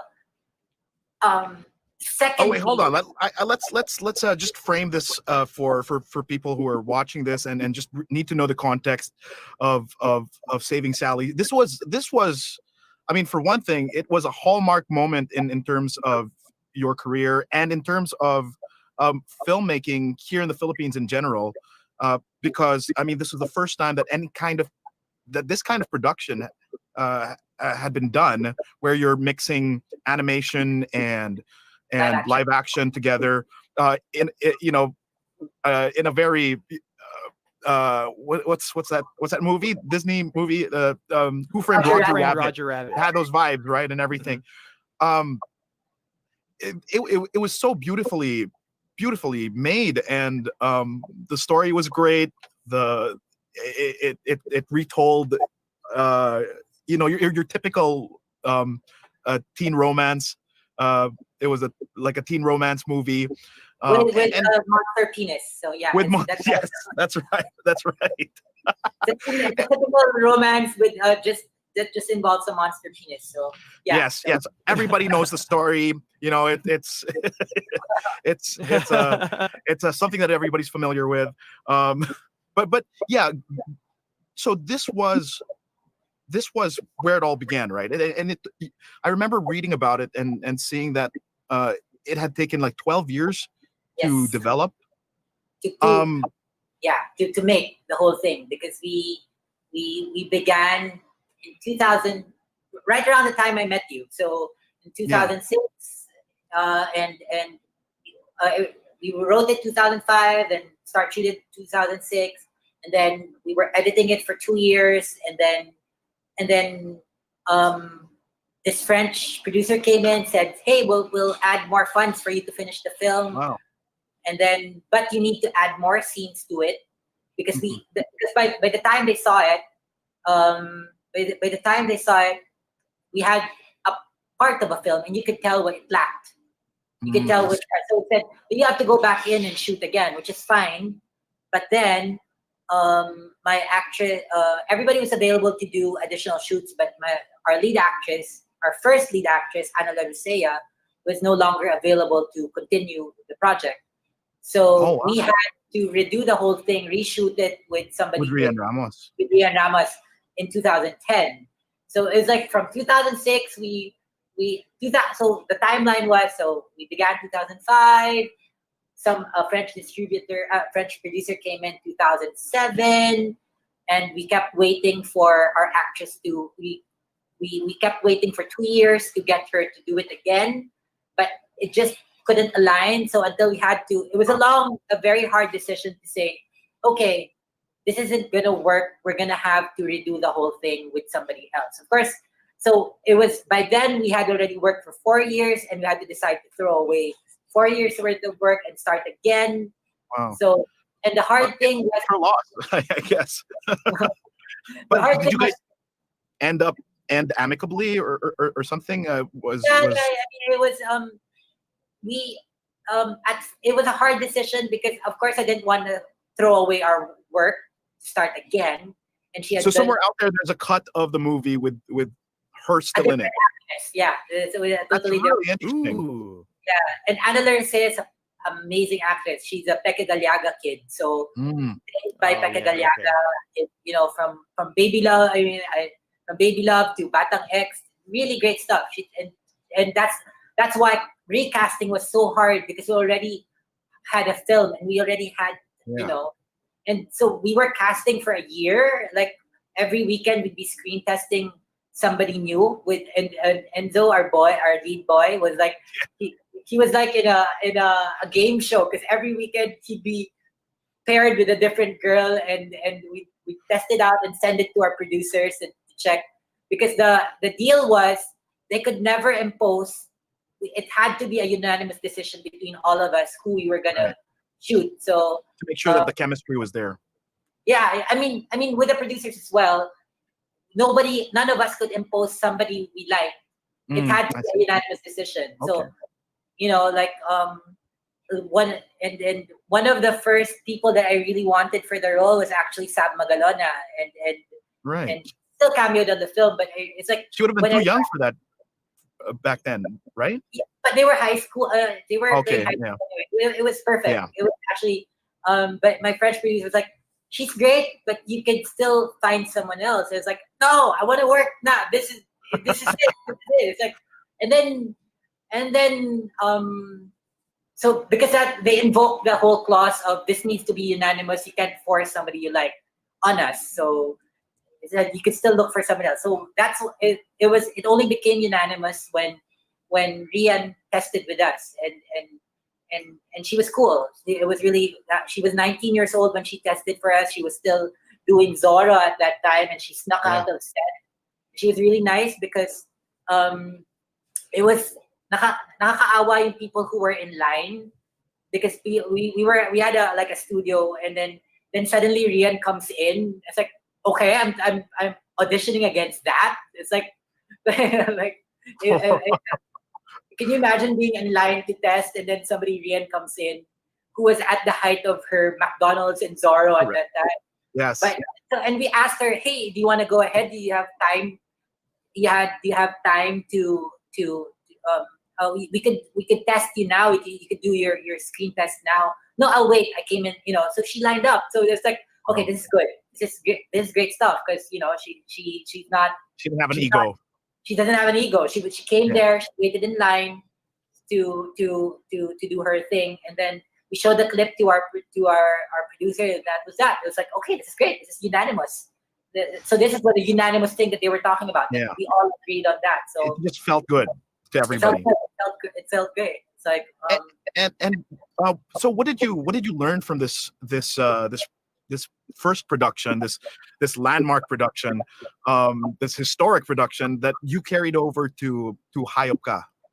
One, like I said, my biggest, most painful lesson from that whole thing. After working 12 years on making the film, I thought that was the hard part. I didn't know that releasing it, distributing it, doing press for it, that's even going to be hard. Game. Yeah. The whole ball game of releasing it. I was like paying for press conferences and checking the cost of catering. It's like I was like, as I'd be at the press con, I'd be looking at all these people, and I could see that none of their most of them are not even finishing the food they got from the table, from the catering. And I'm like, I paid for that. You better finish that food. That's good blame. You better, take it home. You're acting like a concerned mother, For what I was eating leftovers from catering because I've been taking home everything that's left over because sayang kasi that's money from my pocket because we because I was asking my project manager, do we really have to do this? Can't I just invite press and we talk and just feed them pandesal or something? You'll get no. They said you'll get bad write-ups if you don't feed them. Wow. So this was really a labor of love. I mean, so it was like, so from all of that, all the trouble of releasing the whole thing, it's like that was the big lesson. It's like I don't want to do that again. I just want to do creative work.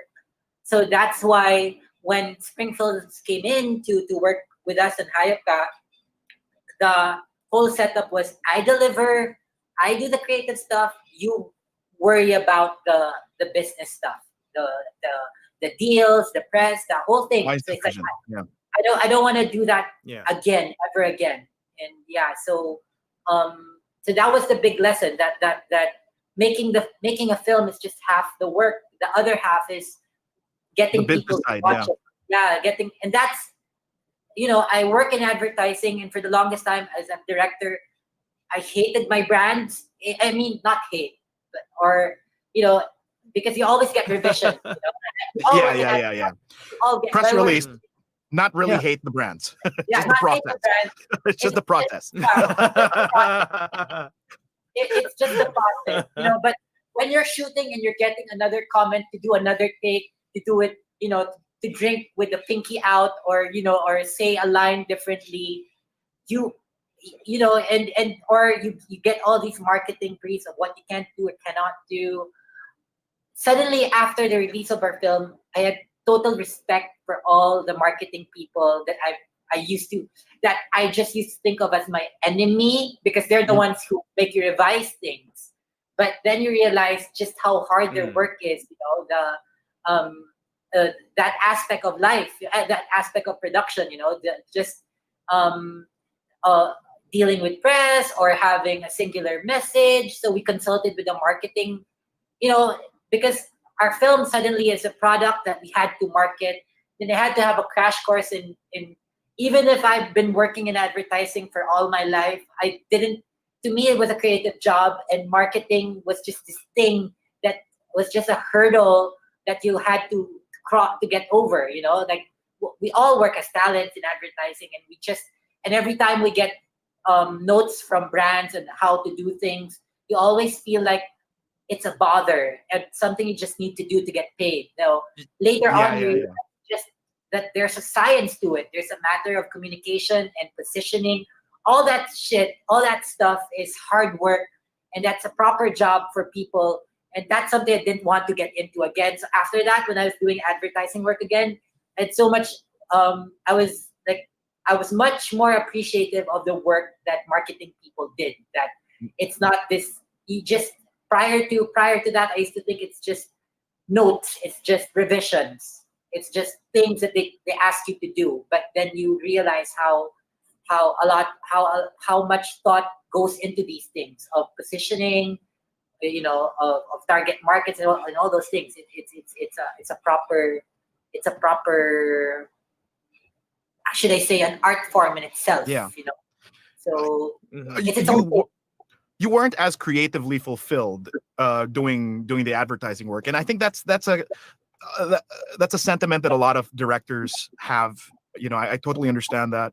But yes, it does pay the bills. Yeah, and us it's a voice means actors to are in the same boat too, right, Rob? I mean, like we're actors at the end of the day, and but I mean, our scripts are relegated to whatever's based off of what brand we're selling, I suppose. Yes, but exactly. It's not like it's not Speaking of based on which, the quality of the scripts and like the plays or the films that we're involved in. So I guess I can totally see, and I'm glad you made that transition, Avid, so you're able now to speak with your own voice and create your own material in that way. I'm still in advertising though, because it's still profit. Yes. It's a job. Sure. After that statement, sure. maybe not At least you have an anymore. outlet. I'm kidding. No, but Don actually mentioned earlier that he actually worked on one of your ads. Yeah. That's right. Great ad. What was that again? You can look for it. You can actually pull it up. You can type Awesome Together Kenny Rogers. Right. Okay, I think I have it here. Is this under Rocket Sheep Studios as well? I think they have it there on the site. Yes. Okay. I've got it. Let me bring that up just so that people can see it as well. But I have to say, man, I mean, some of your commercials, some of the stuff that you've created are some of the most popular commercials out there. Well, I work on a lot of, when people ask me, so what kind of commercials you do? I say I work on a lot of the things you forget, because we get to work on great stuff, but most of the time we're working on forgettable stuff, like just little announcements of new prices and stuff like that. But it's good work. Yeah, you should play it. You can see you should play the voice of with the voice. Okay, wait, I'll have to. That's one for it. Yeah, let me see if we can. I can just dub it live. Do Solan and Nico's voices too. Wait, let me see if I can. No, do but that was an interesting project for me, because I believe my first pass at it, because I was told to create a voice based on the character of this turtle trying to kind of advise these two. So in my head, I was thinking more of it has to have like this Latin-ish type of sound, because it's it's Nico, right? So he has that accent.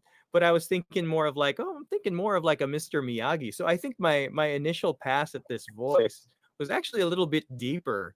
It was like an older. It was almost like it was an older, deeper sounding turtle. And then they told me, why don't you make it a little bit younger? And so that's how I came up with this current iteration. Yeah, so let's watch it right now. Let's just give a moment. And it all started right, at can the everybody hear it? Roaster's farm. There was this funny pig Ballsy who befriended the chick Saucy. From the moment I laid eyes on Saucy, I knew. We were meant to be together. They were inseparable. They enjoyed playing together and eating together, and soon they fell in love. Life was perfect. But then everyone was talking about it. All right, yeah, so there you go. Just a little snippet. It's a love story of a pig and a chicken, and it ends. Oh, but it's the ending that's really the big thing there, because it's got a really was this dark the inspiration twist there at the end. Was this the inspiration for Hayop Ka? We're already in production for Hayop Ka. Yeah, you're already in production. Okay. Yeah. It sort of ties in though. Maybe this is like a little side story. It's like we were in the ad. I actually did another ad. Like I have a lot. I just realized the things in my reel. I work a lot with chickens and power and and Sentai. Just admit it, Avid. You're a furry. Come on, just you can tell us off the record. Just accept it. We'll accept you. My persona. I have yet to find my persona. Persona, yes. Personas are things. They have names. They are different when they're in their persona. They'd have like a Dungeons and Dragons kind of like statue. Oh my gosh! Wow, that's really serious. Wow. On Netflix, there's a series about that kind of panders to the subculture of furries as well. I'm trying to figure out what the title. I saw it and I actually enjoyed it. It's an anime between a bunny and a wolf. Yeah. Are you familiar with this? Beastars. Beastars. There you go, Beastars. That's right. Yeah. Tagging us, I didn't know of this. People started tagging us when we were starting posting art, and they would create like Hayop Ka / Beastars crossovers and stuff like that. So it's a beautiful show, very beautiful show. It is. And I started to actually watching Beastars kind of started making me understand, why there was this infatuation with these furry animals. And then I had to like shake myself, and wake myself up and say, "Hey, Robbie, careful! You're treading dangerous ground here."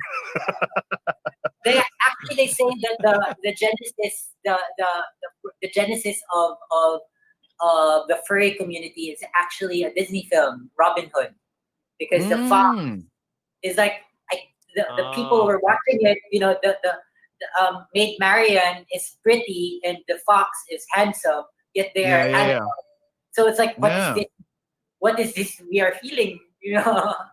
When I was a kid, I actually had, and I'm I know I'm going to regret admitting this on air. But when I was a kid, I used to have a crush on this panda in Shirt Tales. If anybody's familiar with the cartoon, Shirt Tales.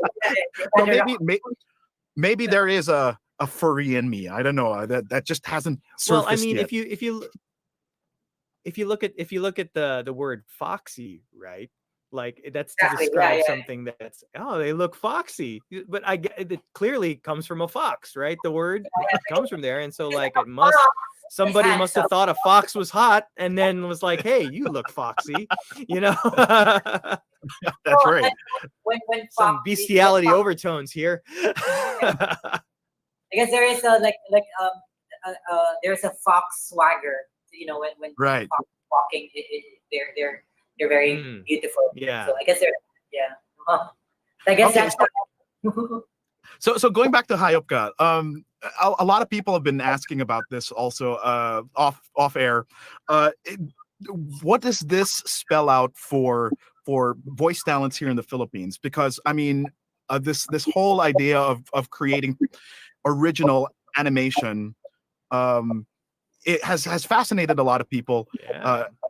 For so long. I mean, a lot of people know that the Philippines is a source for a lot of cartoons that are made in other countries like the United States. Disney outsources has been outsourcing here for decades.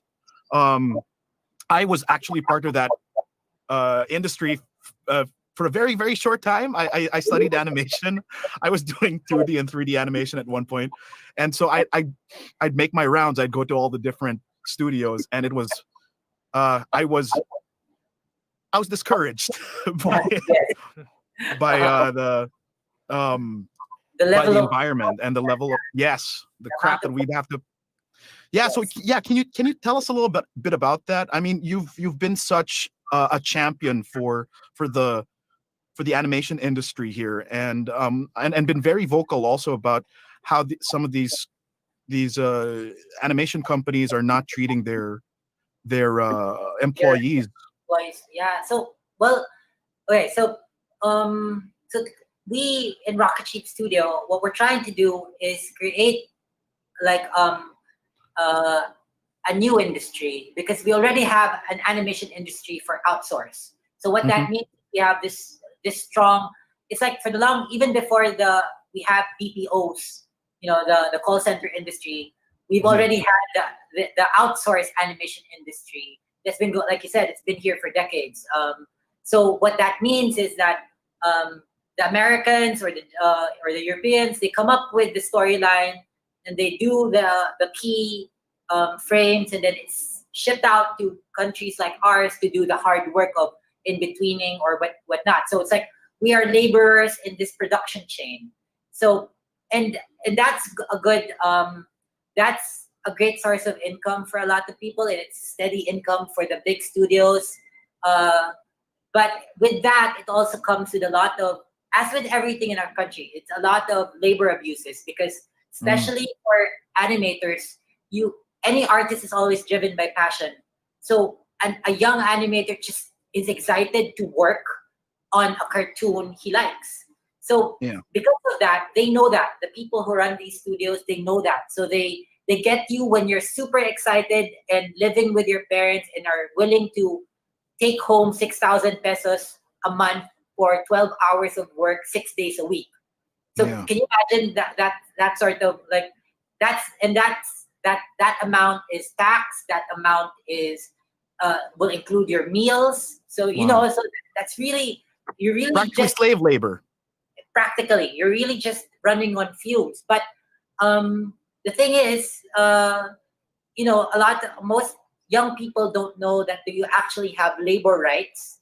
So that's a problem with a lot of industries, whether it be fast food or working in a mall. These things are just ignorance of the law. Yeah, even in advertising, we have that. If all our friends who work in ad agencies don't get paid overtime, a lot of people when we're doing shoots, when we go overtime, the crew is not paid overtime, even if there's a set amount of work hours. The audio industry is one of the few has been able to regulate this well because you guys get royalties or your voice when it's or music is licensed, it's only for a certain time. At a certain period. It's been a little bit more resilient. Yeah. So it's well regulated. I'm sure there could be better ways of doing things, but it's in a better shape than a lot of other creative industries in that it's more. Just really unfortunate. Yeah. Yeah, it's very unfortunate. So, what we're trying to do is to create original work in the Philippines, so that other studios will, if we do well, then more studios would be interested in doing this kind of work, and there'll be more opportunities for animators to work to get work from. So that's what we're trying to do with this film, and that's what we're always trying to do, like to create a scene for us. So like it's like any other, like how Flip Top was able to create a scene for battle rappers, and we make sure that anybody who gets on stage gets paid. So we are trying to create an industry where people get paid properly and work decent hours. That's one thing I'm proud of for my studio. We don't since we're independently financed, we can't pay massive amounts, but we pay on time and we pay benefits, that sort of thing, So whereas we don't work our people 12 hours for 15-hour days and 7 days a week. So if they do overtime, we pay overtime. So little things like that are already in the labor code, that are things that you should be doing but aren't being done industry-wide, because you're definitely. So sorry, go ahead. Yeah. You're definitely leading the charge here, and holding up that banner and paving the way for many other production companies to do the same and come up with original content. Has it been difficult financially for you? Do you believe that it's a viable industry to be in right now, considering what you've already accomplished? That's what we're trying to do. We're trying to figure out I have to correct you. I'm not leading the charge. No one is following yet. No one is, even if we're paving the way, nobody is walking. He's just charging. Yeah. Well, somebody's got to do it. That's what I'm trying to say. Like, we can afford the risk because we're a small studio. The big studios that employ 500 people will always do things that they are sure will make money. So for us, since I'm not a businessman, my approach to making these things is that, okay, so nobody will ever do this because there is no solid example of people turning a profit in making original content. So nobody's going to follow you until you could show that you are creating, making lots of money. That's the only reason industries follow anyone is it's not, So what we're doing the business model has to prove its worth, basically. Yeah, but since I'm not that, so what I'm just trying. My only goal for every project is to break even and be alive and try again, in hopes that someday this could turn a profit. So this could be something that because we can't create an industry on our own. Others have to be doing the same thing we are. So until we figure out how to turn a profit in this, I'll be, our studio is like running, charging, but no one's following. So well, we're with you. I know Robbie and I are totally on board with what you're Absolutely. doing. Absolutely. Yeah. Because if we can help out in any way, our services. I mean, this has ramifications in our industry for Netflix for your shows. We wouldn't mind participating in that. No, I mean, what you're doing is creating a ripple effect, I think, in the industry, and it's at least giving people hope. And even those, like I mentioned earlier, the people in the voiceover industry, the voice acting industry, we're looking at this and we're saying this is where it begins. Yeah, we are. That's actually an interesting thing, really. When we the first pass of Hayop Ka, it was recorded with theater actors, and it was great. We were very happy with what we had, and it gave our animators, something to work with. So when Spring Films came in, they said, okay, we'll populate it with big name stars. But me as a filmmaker, it's like, I'm totally happy with what we had before, but okay, that's your call. That's something that we could, I'm sure they'll bring eyeballs to our project. But yeah, in the long run, it'd be great to really not have to just work with the voice talents because it's faster. We don't have to. And not as expensive as hiring celebrities. Because the different. When we started recording stars for Hayop Ka, it took around, because the schedules. Of course, we had to wait for their schedules. So it took like 5 or 6 months to record them, different sessions, like 2-hour, 3-hour sessions like that.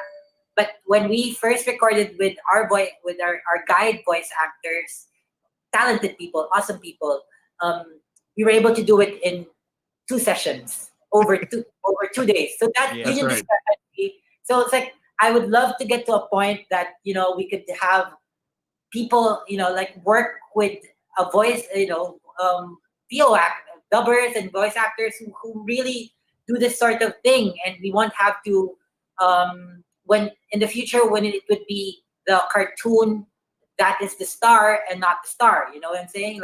But yeah, Avid, what do you feel about that exactly? Like, I mean, you look at some of the older animation of like Disney and like, let's say even like Little Mermaid and Aladdin. Those weren't big, Hollywood names, and then you had this surge of celebrity names like with Shrek. It's Robin Williams' fault.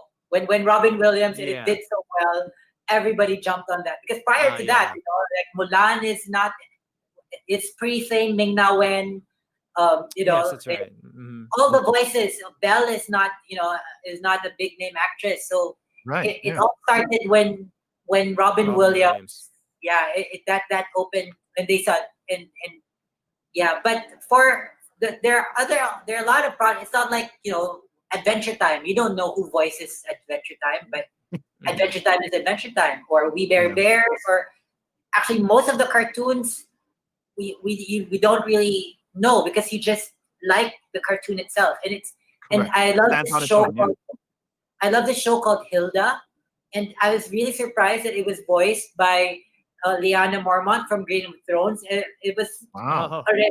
It's like okay, I've watched the show, I've loved the show. I didn't know it was voiced by the little bear. It's like wow, and it was only much later. It's like 2 years later that I found that out that Hilda, this cartoon, is voiced by the actress who plays Lyanna Mormont. So do you know her, the girl who Yes, the badass girl? Yes, the badass little girl. Yeah. Let me see if I can bring it up. Okay, never mind. So yeah, so at the end of the day, like it should just be the best performer should get the role regardless of their statures, perhaps. Yeah, but I think as a businessman, it's also a balance because you do want to get, like you said, eyeballs involved. That was a producer call. That was more of a from a creative standpoint. My original voices gave life already to the film, but of course the people, the actors that we work with are also all very talented, and they gave their spin on it. It's like same with even in Marvel, when they're shooting Rocket Raccoon, that's the brother of the director on set, interacting with everyone. That's right, Then Bradley Cooper goes in to voice over it. Same with the film Her. It was voiced by somebody else. So the performance that you get out of Joaquin Phoenix was someone interacting with this other girl. Oh, I didn't know that. Wow, that's incredible. She was on set. This girl, she was on set so that of course she would do her parts over a mic far away from Joaquin Phoenix, but with Joaquin knowing that the person is there, gave a performance that was more real, and then it was a studio decision to bring in Black Widow. Black Widow. Yeah. What's her name? Scarlett Johansson. Yeah, Scarlett Johansson. Gee, so bad with names. So the even for our project. Even for our project, the Kennys. Actually, it was Jeremy who was the guide voice for that. Jeremy Domingo. And then afterwards, I did my own little spin on it. But yeah, the guide voices are in many cases they're crucial, very good, and very talented. Also for us, we can't wait. The animators need something to work with. So I recently did our guide track for Jaja Zaturna, and we were able to go through the whole film over 4 days. So that was great. I worked with theater folks, JK Anacoche and Adrian Vergara and Joelle UV. I can't pronounce her last name, but she's also a voice person. She does ads as well. So we were able to go through Yovienko. Yeah, it was great. It was like we had to do a COVID style recording that only one person at the time could get into the booth, and so it took a while because it was only for 4 days. It was recorded, 4 people recorded for 4 days, 1 day each. So originally they have recording stuff at home. That was originally how we were going to do it, because that's how voice actors are doing it now, right? You record yourselves and send it to the audio house for we were supposed to do that, but then we would have died with the number of files. For an ad, it's fine. If you're doing multiple takes for a 30-second, but we were doing a film, so I had to go into the studio, and I needed the sound engineer to do cuts and label the files properly. So so that's where hopefully we go towards. As more animated films are made, I hope more voice people work on animated projects as well. We're really looking forward to Jaja Zaturna. Maybe you can write in some support roles, that won't need a celebrity to voice them, and might we be can past come in that point already. Or how about have you ever thought about maybe doing an English version of Hayop Ka and having English us dubs. dub it here instead? Is Netflix that something is in the cards? actually, we will be working on an. We're still waiting for Netflix said they will do their own dub, but we are, and it will be. But we're also hoping to do our own English dub because we're still gonna take it outside of Asia, and if that pushes through, we're still waiting for what the people who will pick us up in other territories want. If they want us to create our own English dub, we'll work on it, and we already. And the nice thing is, I get to revert back to my guide voices. It's like the guide voices. Yes. Oh yeah, that's right. That's right. Yeah, That's because awesome. so it's like I revert back to them, and you guys get to be the English version of this. So that's what we're But the towards. discipline is a little different though, because initially you're recording then animating. Now that you have the animations done, they have to match the mouth movements now in a different language. So in a different language. It's gonna be it's gonna be what do you call this? But at least you're doing bursts. You're doing multiple takes. If you so and the nice thing about animation is that it's not like when you're dubbing live action that you put so much effort in matching lips. With animation, you're Right. it's not as nuanced as a person speaking. That's right. So True. you just need to start and end at the same time, not meet the small breaks. Because dubbing is hard. Like if you were just doing It is. As long as you match the lip flaps, the flap. the number of lip flaps. Yeah. So okay. Going back to Hayop Ka, how was this deal with Netflix? Were you able to recoup all the expenses? Was this supposed to be released in theaters? What is the decision to go on Netflix all about? Okay. So the original plan really was to have a proper theatrical. That's why I partnered with Spring Films, because they know the theatrical game well. And we were supposed to have our world festival premiere at this big, one of the world's best genre festival in Montreal, Canada, back in March. And then COVID happened. Right. And so it's like, okay. But Montreal was still doing well, but then I was like, okay, we'll still premiere, but I can't go there anymore. But at least we'll have we'll have the press, we'll get it reviewed, and then because when you do one festival, your film comes alive, and then you get to do more festivals after that. You start going circuit. So the plan was from March till from the first to the third quarter, we'll just do festivals around the world, then come home and do a proper theatrical run, possibly do an MMFF. Then COVID happened, and at first, Fantasia, the festival that we were going to premiere in, was still going to push through, and we were fine with that. Even if we couldn't go there, I was just going to probably Skype in to answer questions and stuff like that. But then COVID got worse, and they had to transition from a proper festival to a digital festival. Now, here's where it got tricky. When they became a digital festival, so back home, and here in the Philippines, we knew we weren't handling COVID so well. So that's what I was talking about earlier, that okay, so COVID, we're not doing so well with COVID.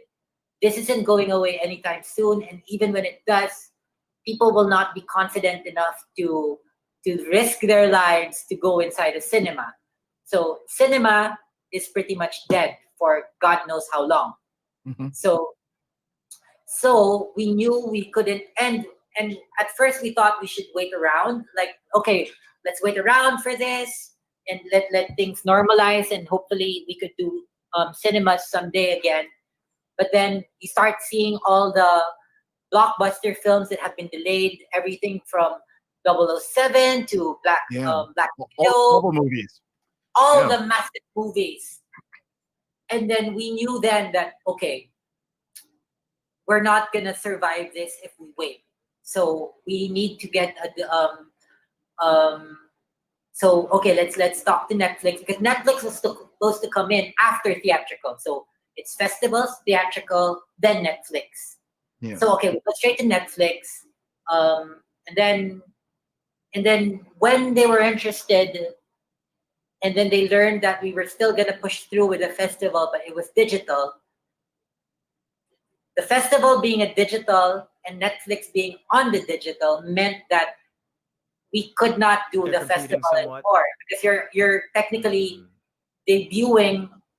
We could have still done that festival, but they would have slashed our price. You get what I'm saying? Okay. Because So you went did not- exclusively with Netflix that's instead. as of every film, you're bargaining. Your leverage for a film is always your exclusivity. So Right. so whether it would have been fine to have like festivals, you could do as many festivals as you want, because theater is its own thing. It's never gonna Yeah. bleed into the digital realm. I mean, if it does, Right. it's ugly cam video. But once you're on digital, your film is alive in the digital realm. It's so easy to screen record. So that means Netflix will value your film from much, much lower if you're already playing on a I see. different space, even if it's cordoned off to just Canada. Because Yeah. just simply because you already, so we're gonna say no to that so we could get a good price from Netflix for our exclusivity.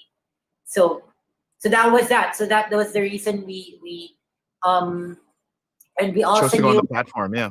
yeah, so we had to choose. So we could have done more festivals, but then that was the hard decision. That was our pandemic decision, that okay, we should get the most we could from Netflix, because pretty much this is what we don't have theatricals. Theatricals is not coming back, given how well we've handled COVID.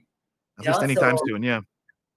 Yeah, when we're looking at a year or maybe two before people would squeeze themselves in together with, and even then you'll be fighting against, Black So many Widow big time blockbusters. Yeah. and everything. And these are films people might actually risk their lives for, but not our silly stuff. So. And so this was a great decision. I think. I mean, the fact that it's the first animated film to be released on the platform from the Philippines, I think that carries with it like a lot of clout, and we're so excited for you, man. I mean, this is we have to keep trumpeting this movement of yours. It's a proud moment for the industry, and we're so glad that you're the guy behind it, because there's nobody more deserving. Thank you. Oh, well, I hope people like it, and then we get to do more, and not just us, and other people do more, so we could get this, local industry going. Malaysia has such a strong animation industry, to the point that if you're putting up a studio in Malaysia, you get 10 years tax-free. You're not taxed for, and then they have subsidies for, like, if you're creating a series, and they like the series, the government will fund half of it. So they have a lot of incentives to create stuff, because it's been doing so well for them. Last year the biggest blockbuster in Malaysia is an animated film called Bobo Boy. Bobo Boy. It sounds bad. It's Tagalog, yeah.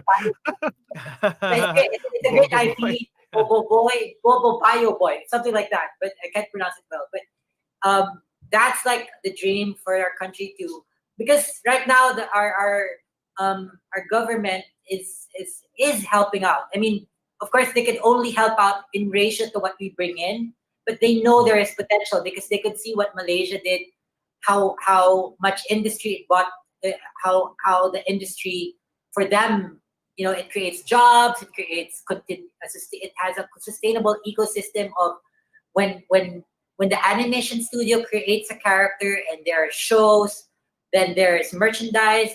Producing the merchandise creates jobs for people in production. So there's this whole ecosystem that it creates. It's not just for animators, but for the industry of the people who make shirts and people who make mugs.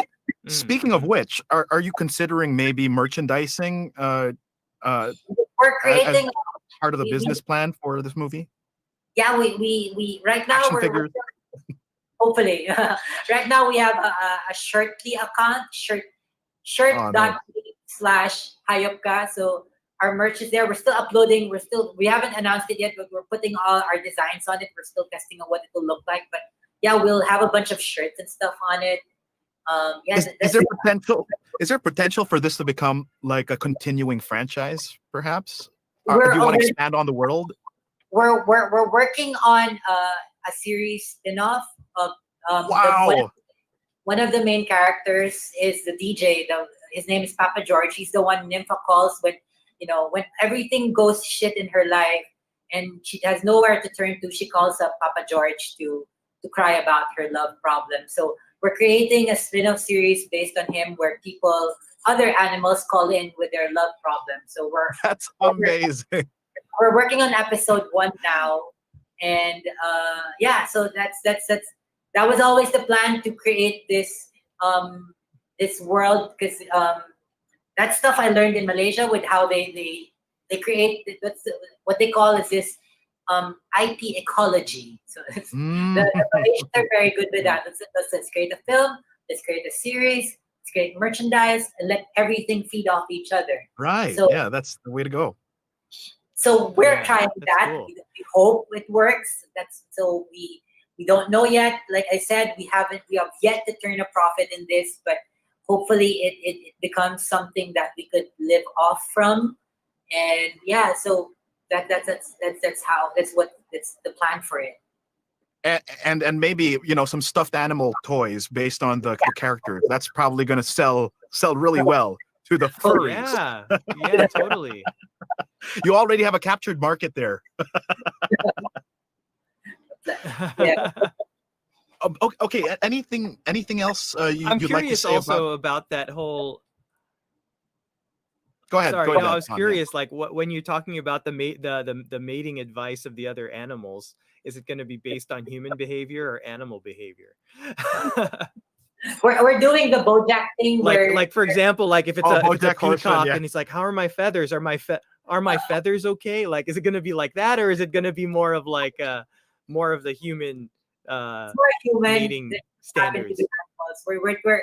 We're taking the BoJack logic where it doesn't matter what species Okay, you are. the BoJack. Yeah. logic. Yeah, we're doing that. So That's awesome. That's great, man.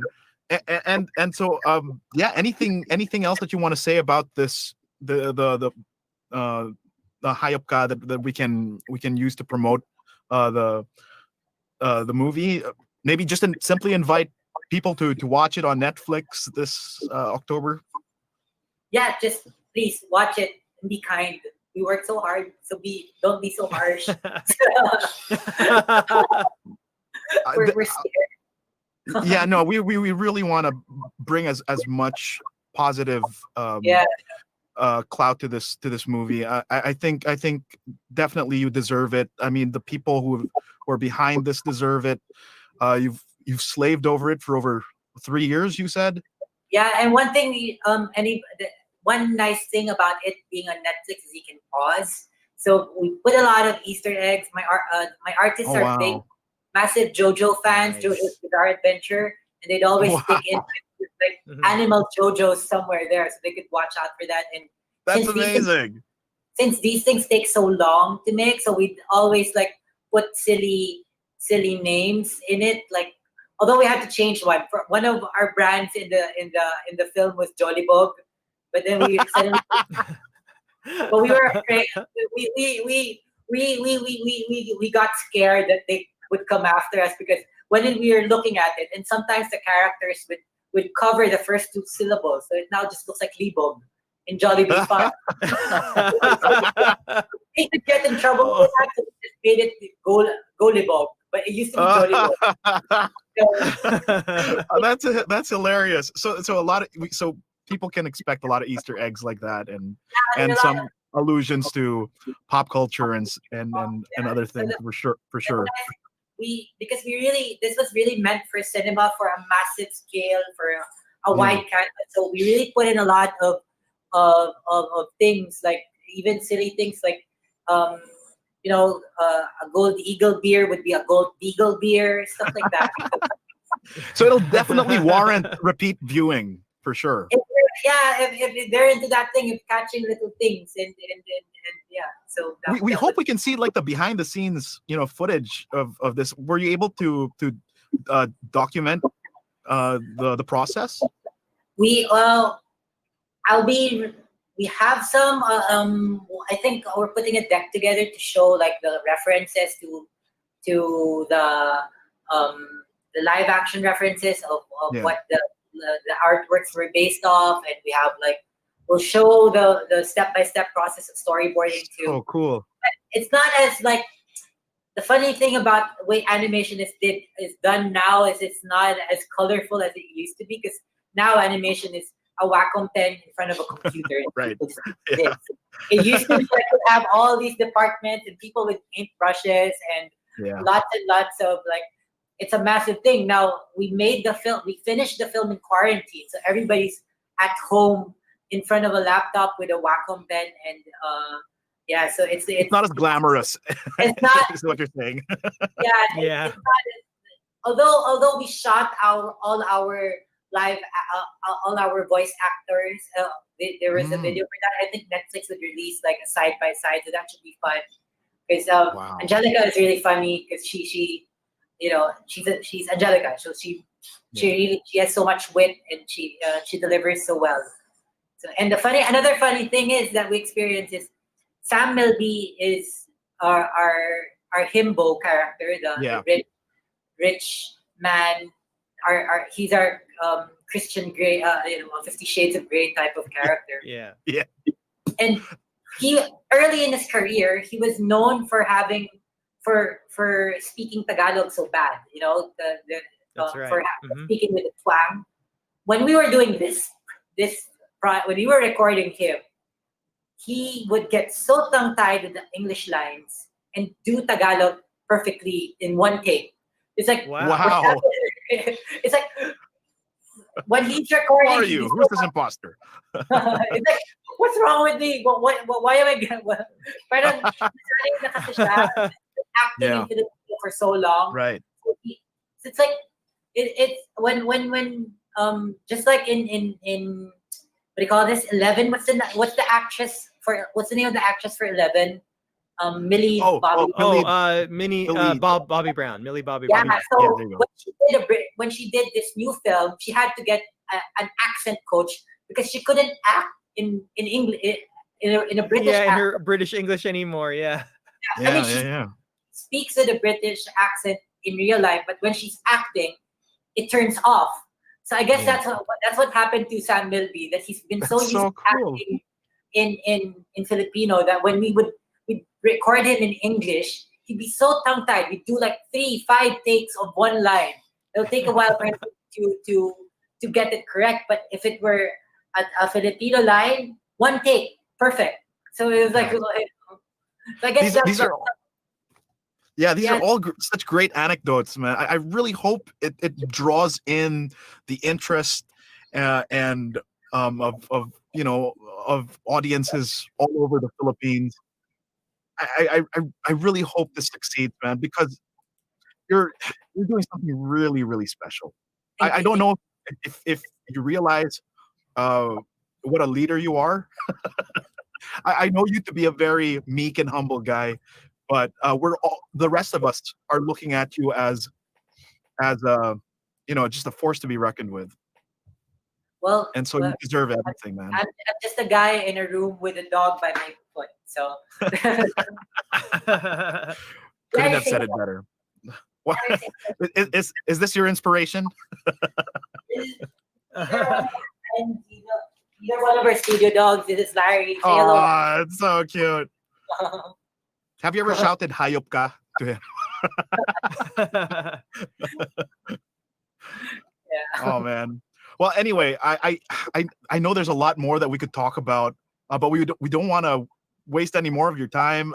We're just so glad that you were able to come on and share with us your stories, and we're really hoping that it draws a big enough audience to warrant even more work in the future.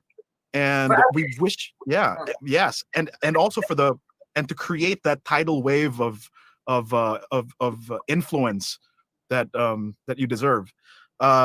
Thank you so much for spending time with us, man. I hope we can talk to you again after the release. Yeah, well, after once you guys have watched it, that'll be cool. So we can talk about what you've seen. That'll be nice. So yeah, right. And I can guarantee. Yes. And I can guarantee that we'll do whatever we can to promote the shit out of this movie, because it's awesome. For what it is, it's awesome. So thank you so much. Yeah, ladies and gentlemen, that's Avid Liongoren, right here on Static and Interference. Take care, man. All right, cool. See ya. And we're out.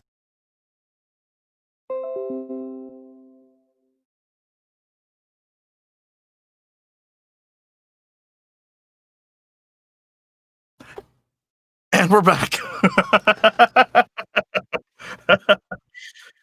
Oh, that was awesome. Avid's so cool, man. I got a boner for the guy. It seemed like it. I was watching myself and I was like, man, I really like him.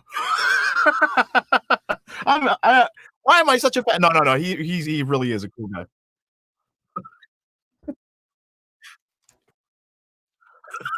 We just started the show. I'm sure there were a lot of questions that people were asking all throughout. But anyway, hey, thanks for sticking around. I thought you'd already left. No.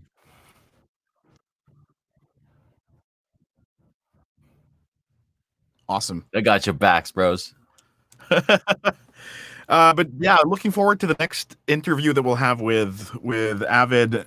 We'll make sure that happens after the release of the movie. And if you have any questions, let us know. If you want to ask more about this movie, if you want to learn more about this movie, make sure that you check out the YouTube channel of Rocket Sheep Studio, and subscribe if you can. Subscribe to Avid's personal channel as well. He has one, and he's got like a whole bunch of stuff put up over there. And what else? Anything else that we want to cover before we say our goodbyes?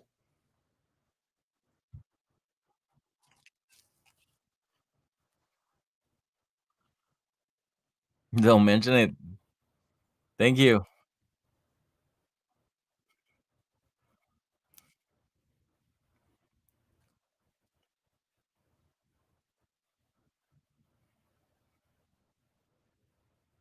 The movie, the film. Okay, so with that,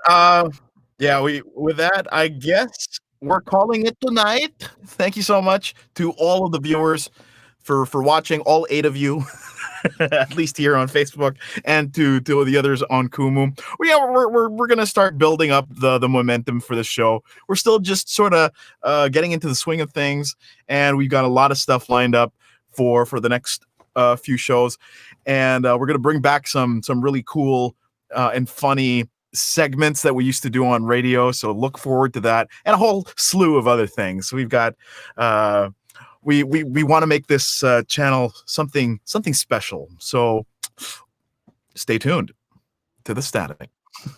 Yeah, we did. All right, good night, guys. Bye bye.